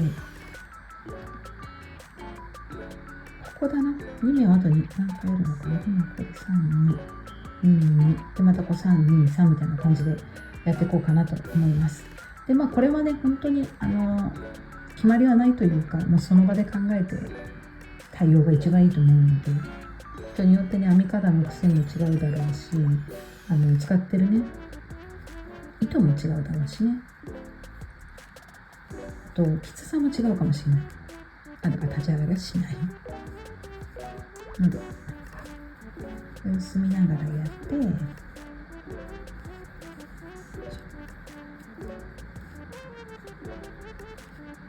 でやってきます。どんどんで、本当はこれ普通にラウンドしていいんですよ。ただ、しつこいようなんですけど、この糸がねどのくらい持つかわからなかったので、表と裏を分けちゃいましたけど、これが何事もなく終わったら、裏はこの残りの糸でね、なんか表と裏で違うのも面白いかなと思うのでやってみようと思います。でこのつなげ方は後で考えるでやってみようと思います。前身頃の襟部分をやってきました。結果的にここら辺までは2323でこう拾いつつ、この真ん中の部分は全部ここ下はね2個ずつしか進まない感じでやって、結果的にちょっとねなんていうの、ちょっとこう寄ってる感じにはなりました。でこれ3目にするとピシッとはなると思うんですけど、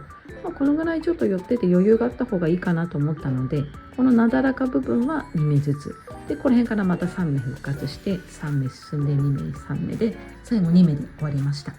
れがフロントですね。で後ろをやっていこうと思うんですが、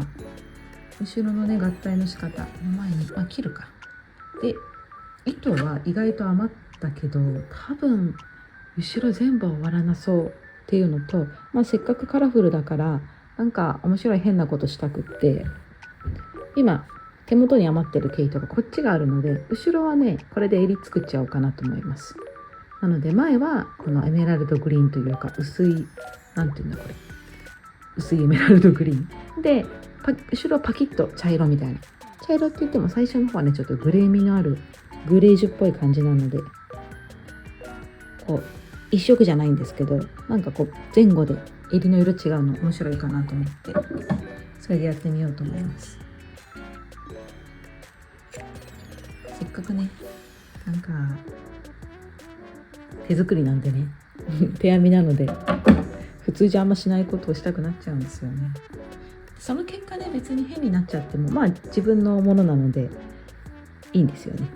楽しいんですよねそういうのが。で後ろのくっつけ方はまだ何も考えてなくって、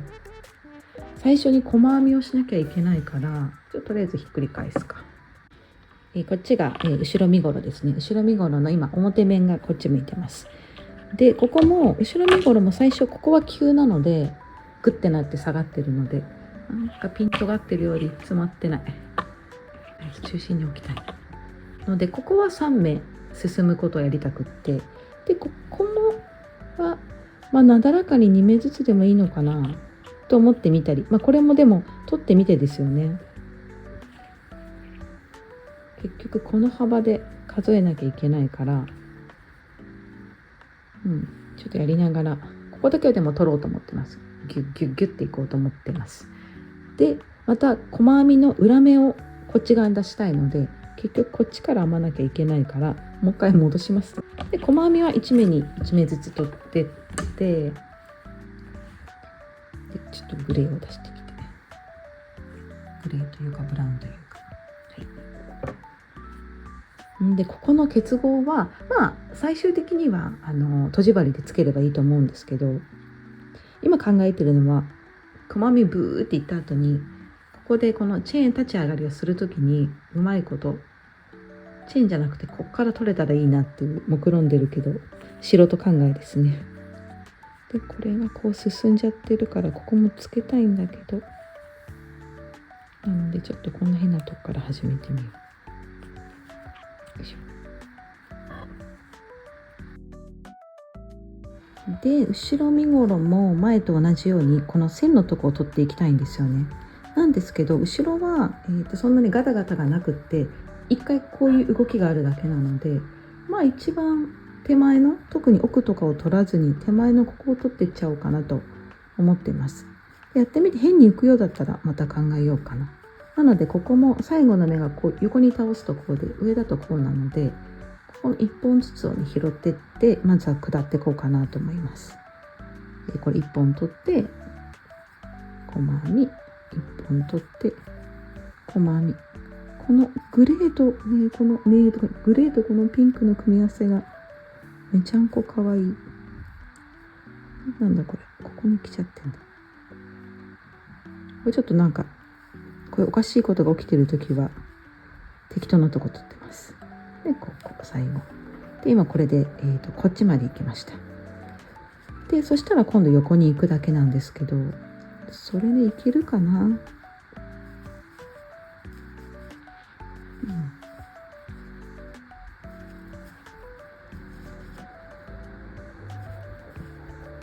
でグーっていって、ここはずっと平面なので、また上がるところで上がってこようと思います。今裏の襟のこういってこういってっていう一目に一目ずつ細編みってきて、でここから上がるところです。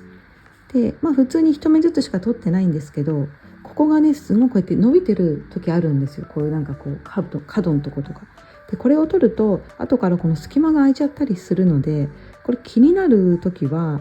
すごい伸びちゃった。これ私ねの技術のせいね、ちょっとよく見たら変になるけど、なんか2本とか取ってみようかなと思ってます。か1個内側入れちゃうとかですよね。でもそしたら本当はこっち側も一緒に合わせた方がいいから、でもそれやる気ないから私今回やればいいんですけどね、ほどけばいいだけなので、開いちゃうのが気になるときは内側1個入れちゃった方がいいかなと思います。で、人に言っときながらやってない。で、帰ってきて、で、最後のところも強くしたいから結構奥入れちゃいます。で、つながった。で、問題はこっからなんですよね。ちょっと糸を針抜けました。こういう感じですね。今逆側で見てますけど、後ろはこうやってちょっとここが浮いてる感じになってて、で前身頃と同じように、中長編みをこうやってやりたいんですが、ここでねちょっとつなげながらやってみたい。つなげながらやってみたいというか、でも引き抜きすりゃいいのか。すごいとこからこうやって「いっ」とか言って、1個の案としては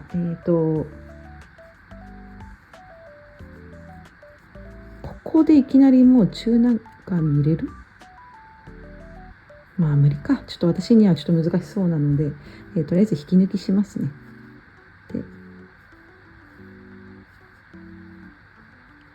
で向こうってことは逆サイも引き抜きで合体なのかな。引き抜きをなんかちょっと入りそうなところに入れてみて、1で、今度次からこの引き抜きすら入れなくなって拾わなきゃいけないから、これは今目じゃないとこですね、入れてます。ちょっと立ち上がってみて、でここから3目分を引き抜くか、やっぱ取ってみる。今引き抜きでつなげて謎に細編みとかもしてみたけど、決めた。とりあえず引き抜きでつなげました。今2目引き抜きしました。これが1目だからで、123をもう1個引き抜きか、もう1個引き抜きで進んで、できるのかな。ちょっと言ってること2点3点変えてすいません。ちょっと今ね中長編みハーフダブルクロスやってみてます。こうで立ち上がって、こっちの場合はこっちか。めんどくさい。めんどくさいとかこうしようか。なんせね、本体が重いので、こうやって回転させた方向を覚えて一緒にはしたいんですよね。わた。こ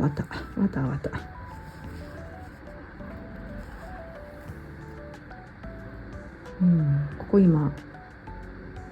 ここの中長編みにここで中長編みでぶつけてみたんですけど、どうかな。何段か進んでみて、ちょっと引いてみてますね。引いてみてみますね。どんな感じか。で、今だからここから、最初は、2目進むだったかな。2目進んで立ち上がりせずにこっちに回す。でその場合は針ちょっと喋れてないんで、その場合は糸がこの手前に来ちゃう感じになりますが、無視してで引き抜き2目分を飛ばす。で3目のとこに中長編みの奥半目拾うやつ、ハーフダブルクロシェのバックループオンリーして、ごめんなさい。で次のとこは3目取ってみようかな。この急なとこなのでね。よいしょ。ここまで行ってこうか。で帰ってく。セーターのさ、このつなげながらやる利点はだんだんと出来上がっていくね、実感があって楽しいんですけど、デメリットとしてはいつもね利点の逆が言えない不利な点、なんていうの、良くない点、欠点でいいか。欠点はこの本体がね丸ごとこうやって動かさなきゃいけないから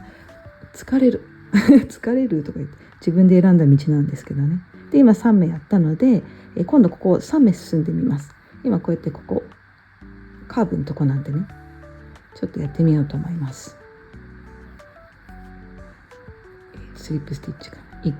回2回3回、そしたら、こっちひっくり返して123目飛ばしたのを飛ばして、スリップスティッチのとこ飛ばして、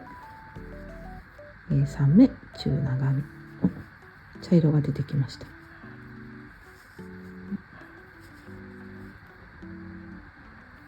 またそうやって喋ったり編むのに夢中になってると、どんどんあなた画角から出てってますよ。絡んだりしちゃってね。でこうで今3目やったので、今度は2目つなげる、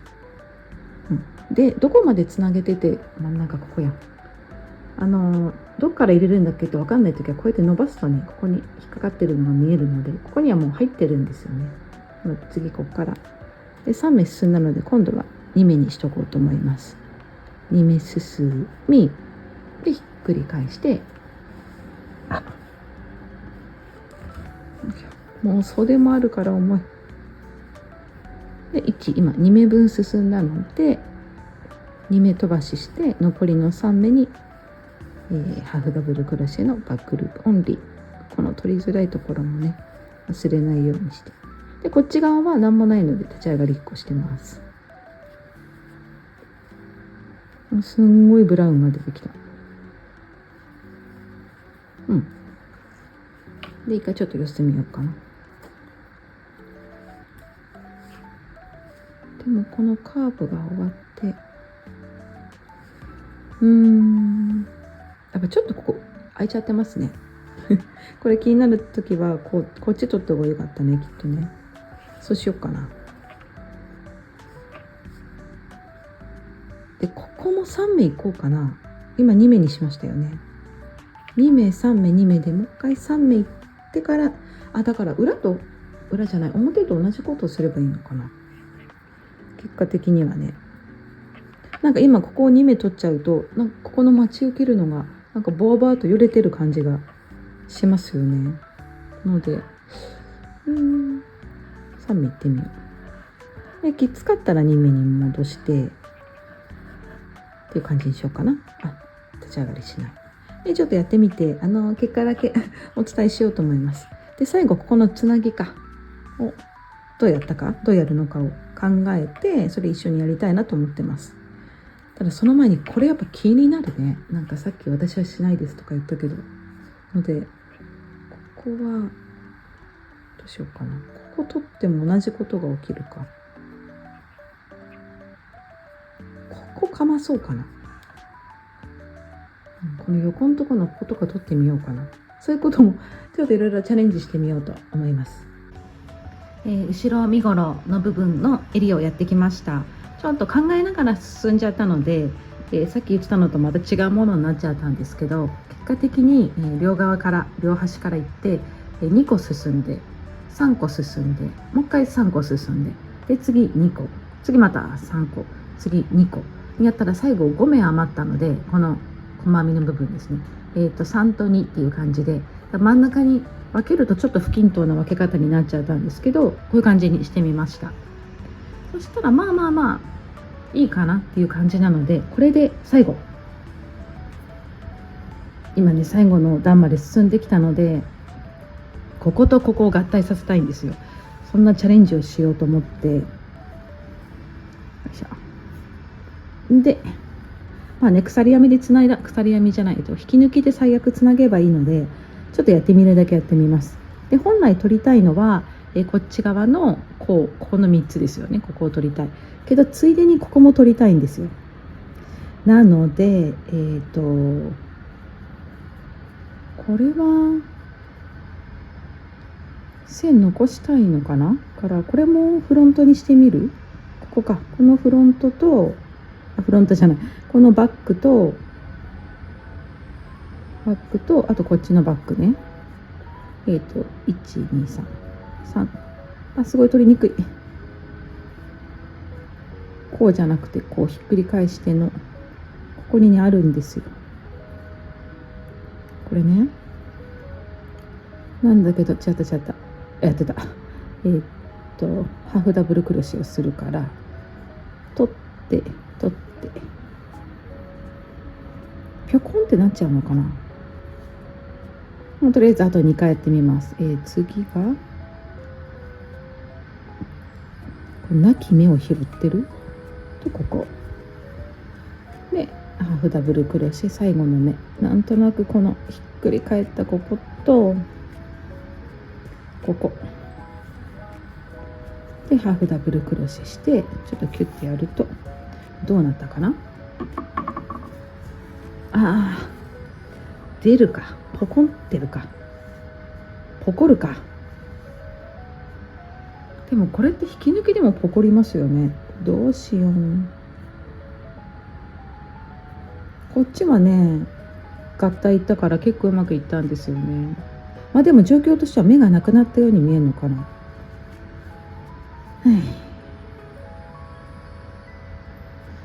こうあるものさ、こうやって拾ってんだから、それはこうなりますよね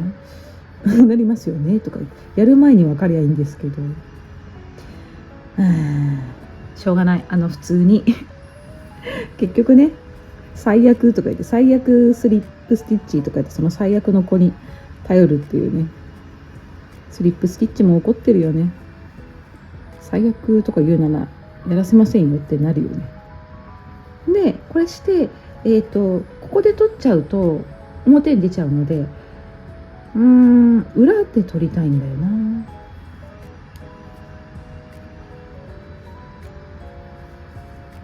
こう取りたいんですよね。だから切って閉じ針でつなげるかにします。スリップスティッチでもなく閉じ針つなげにしました。ごめんよ、スリップスティッチじゃなので、これのこんなもんあればいけるかな。ハサミちょっと探してきます。はい、切ってきましたら切りすぎましたこれ絶対足りないけど、で閉じ針とか言ってたけど、かぎ針でスリップスティッチで、やってみようと思いますので、キュッとさせたいから、こっちはね細編みなのかな、細編みじゃない、チェーンなんですけど、チェーンのとこは適当に1本取って、こっちはもう2本取っちゃおうと思います。で1回ちょっとキュッとしてからスリップスティッチ3回でつなげて、よいしょ。ちょっと画角からいなくなっちゃうのやめて。よいしょ、こうか。やばい、糸が足りない。皆さんはこんなことないように。で2個目、当然か普通はなんないのよね、こんな短く。よいしょ。で3個引っ張ったら抜けちゃう。今裏見て拾ってます。編み地を、ね、ここと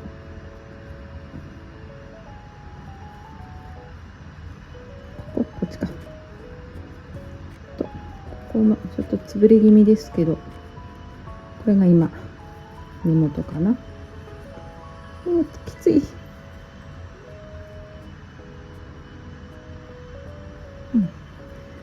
で根元にまで行きたいんですけど行けなさそう。今ねこの状態だとちょっとここが開くんですよね、ここがね。なので絶対に間違えちゃったので、この長さを行かないで私は一回ここで止めて、他のやり方で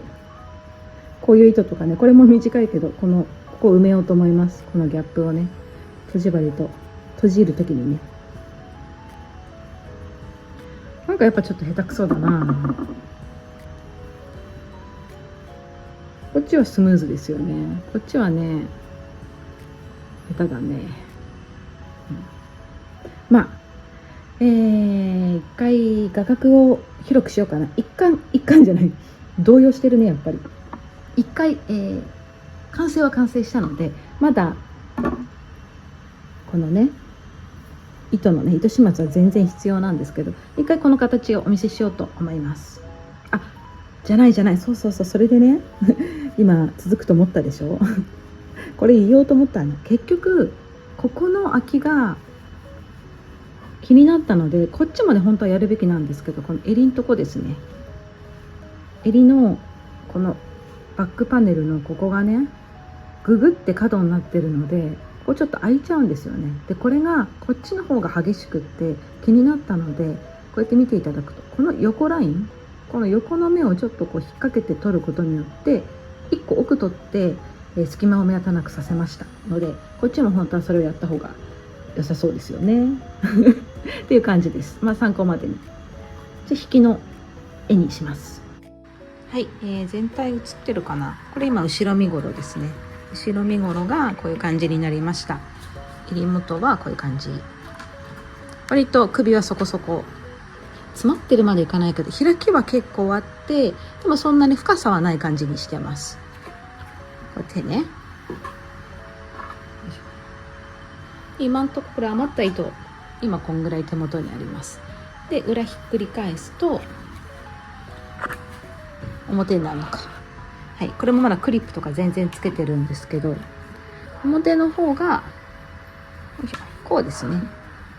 こういう感じになるので、襟ぐりは広めです。で、ここちょっとこうね、こうなんかキュッてなりつつ、ここね、ここはなんかこうなっちゃってるから、ここの2面1度とかするとキュッて綺麗になるのかな。ちょっと研究は続きます。こういうとこもね。でも置いてある感じと着てみた感じまた違うと思うので、着てみて調整が必要であればしていきたいなと思います。でまたちょっと引きに戻すか。はい。こういう感じ。でこうつなぎ目は線が出てるっちゃ出てますよね。こうやってねバシッてね。こっちもね。であとは、このクリップを取ったり、ここの糸端をね丸め込むっていつも言っちゃう、糸端をまとめたりとか、ここは今んとこ開けるままにしようと思ってるんですけど、これも着てみてから考えようかな。でここのフロントパネルのねこのガタガタが一番あるので、この糸端も処理しなきゃいけない、私の一番苦手なところに入りたいと思います。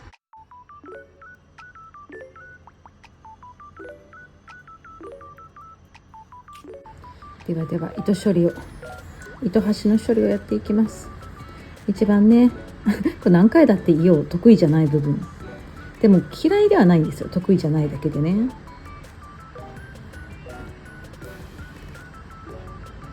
なのでこれも何回だって言いますが、一応ね糸処理する様子をちょっと糸処理しやすいところでお見せしよ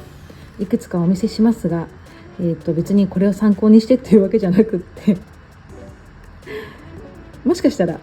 初めて編み物をする方が糸始末ってどうやってやってるんだろうと思われる方もいるかなと思って一応お見せしてるだけで、正解だとは思ってないです誰に言ってんだって感じですけど。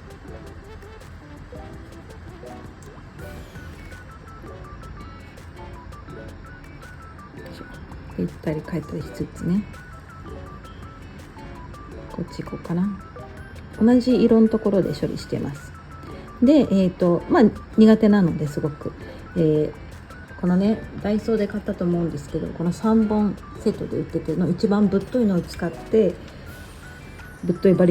針でやってます。この毛糸自体が太いんでね、このぐらいのがいいかなと思います。で一応編み地を壊さないようにやってるつもりなんですけど、でもちょっとこう割ったりとかして、編み地壊さないようにしつつ、でもすぐにほつれてきてほしくもないのでね、そういう場所を探しながらなんとなくこうやって表見て影響してないかなっていうのを確認しながらやってます。で苦手なので糸がある限りしつこくやってほつれない作戦にしてます。こういう感じ。でこれを全ての糸端でやってこなきゃいけないので、これもしかしてこんなに長く残してるんですけど、つなぐ気かしら。いいか。糸処理他は、地道になんかしながらやっていこうと思います。でお伝えすることがあればまた帰ってきますね。はい、糸処理の前にちょっと一回着てみました。いいんじゃない？想像よりも襟ぐりがだいぶ広くなりました。こんな感じ。私結構肩があるので肩がある人にはいいけど、後ろ見せるか、こうね、肩ない人は落ちちゃうかだとか言って、だからこの前に試着してみた方がいいかもしれないですよね。こういう感じになりました。でっかくこうジャンボ目で着たかったので、私的には大正解なんですけど、気になる人はもっとこの段数を増やすかがいいのかな。で段数増やすからやっぱりちょっとよれるので、ここね、もっとやっぱりここの目を進んでもよかったのかな。こういうこともできちゃう。ちょっとセクシーになっちゃって、ちょっと下着出ちゃう。こういうこともできますけど、大人なんであんまやらないかもしれないです。下にねタートルネック着ても可愛いかなと思います。なんか思ったよりこの緑がいい感じに出ますね。もっとね派手派手になると思いきや、割とパステルでまとまってくれました。完成しました。とりあえずサイズを測ろうかな。ボディは増減なしでずっと四角いものを作ってきました。横、増減なしなんでね、適当なとこで測ると、伸ばさなくて49か、ちょっと伸ばしたら50ぐらいかな、いくぐらいですね。なので裏もそれのはずで、袖はこっち行こうかな。袖はここが袖つけてて、試着がねこの前に入ってると思うんですけど、ここら辺でも肩が始まって、この見た目よりも結構オープンな開きになってます。で、どうやって測るのこれ44センチぐらいか。で、こっち側は42センチ、4センチか。はい、44センチなので、17インチとちょっとですね。縦もいく。縦はこの肩部分から測ると、ここが前と後ろのとこですね。下まで測ると60、結構長い、62センチぐらいで、この下の裾部分入れなければ56センチぐらいになりました。襟ぐりはね結構空いてるんですよね。そしたらちょっと引っ張ろうかな。これねミックスケーキで作ったわけですけど、なんかちょっと失礼、もちもちです。このふわもちっていう、伝わるかな、こういうなんか出てきてこれ処理しないと。気持ちいいです、着てて。これでねもうちょっとお出かけとかしてきました。まっすぐ測ると30センチぐらい空いてて、後ろ自体は22、3センチだけど、結構空いてますね。要するに、ここだったら24センチ、ここからここまで測ると30センチぐらいいく。上から測ると前が6センチぐらい空いてて、とは言っても結構開くので、実際はこのつまりは結構こういうイメージですどういうイメージだっていうね。で、襟の部分は前はこの水色にして、後ろ部分を、このグレー、茶色からグレーのグラデーションにしてみました。こういう感じでね。なのでこっちの方が自然な流れか。で、こうやってこっちから見ると結構パキッと襟ぐりっていう感じです。で、着てる時にも思ったんですけど、これね温まなくていいか、広げよう。私の想像よりも可愛くなりました。結構いろんな色が入ってて、ミックスケーキこれ以外にも何回か作ったことあるんですけど、服、その時はやっぱいろんな色があるから、ちょっとこう好みじゃない色合いとか、嫌いじゃないけど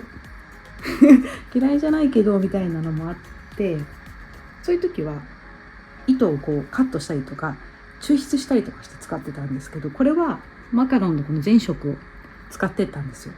で、全色使うってことは結構いろんな色があるから、派手派手になるだろうなっていう。でも1回ぐらいはね全部ちゃんと使い切る、ご提案された毛糸のせっかく考えて開発してくださった色合いで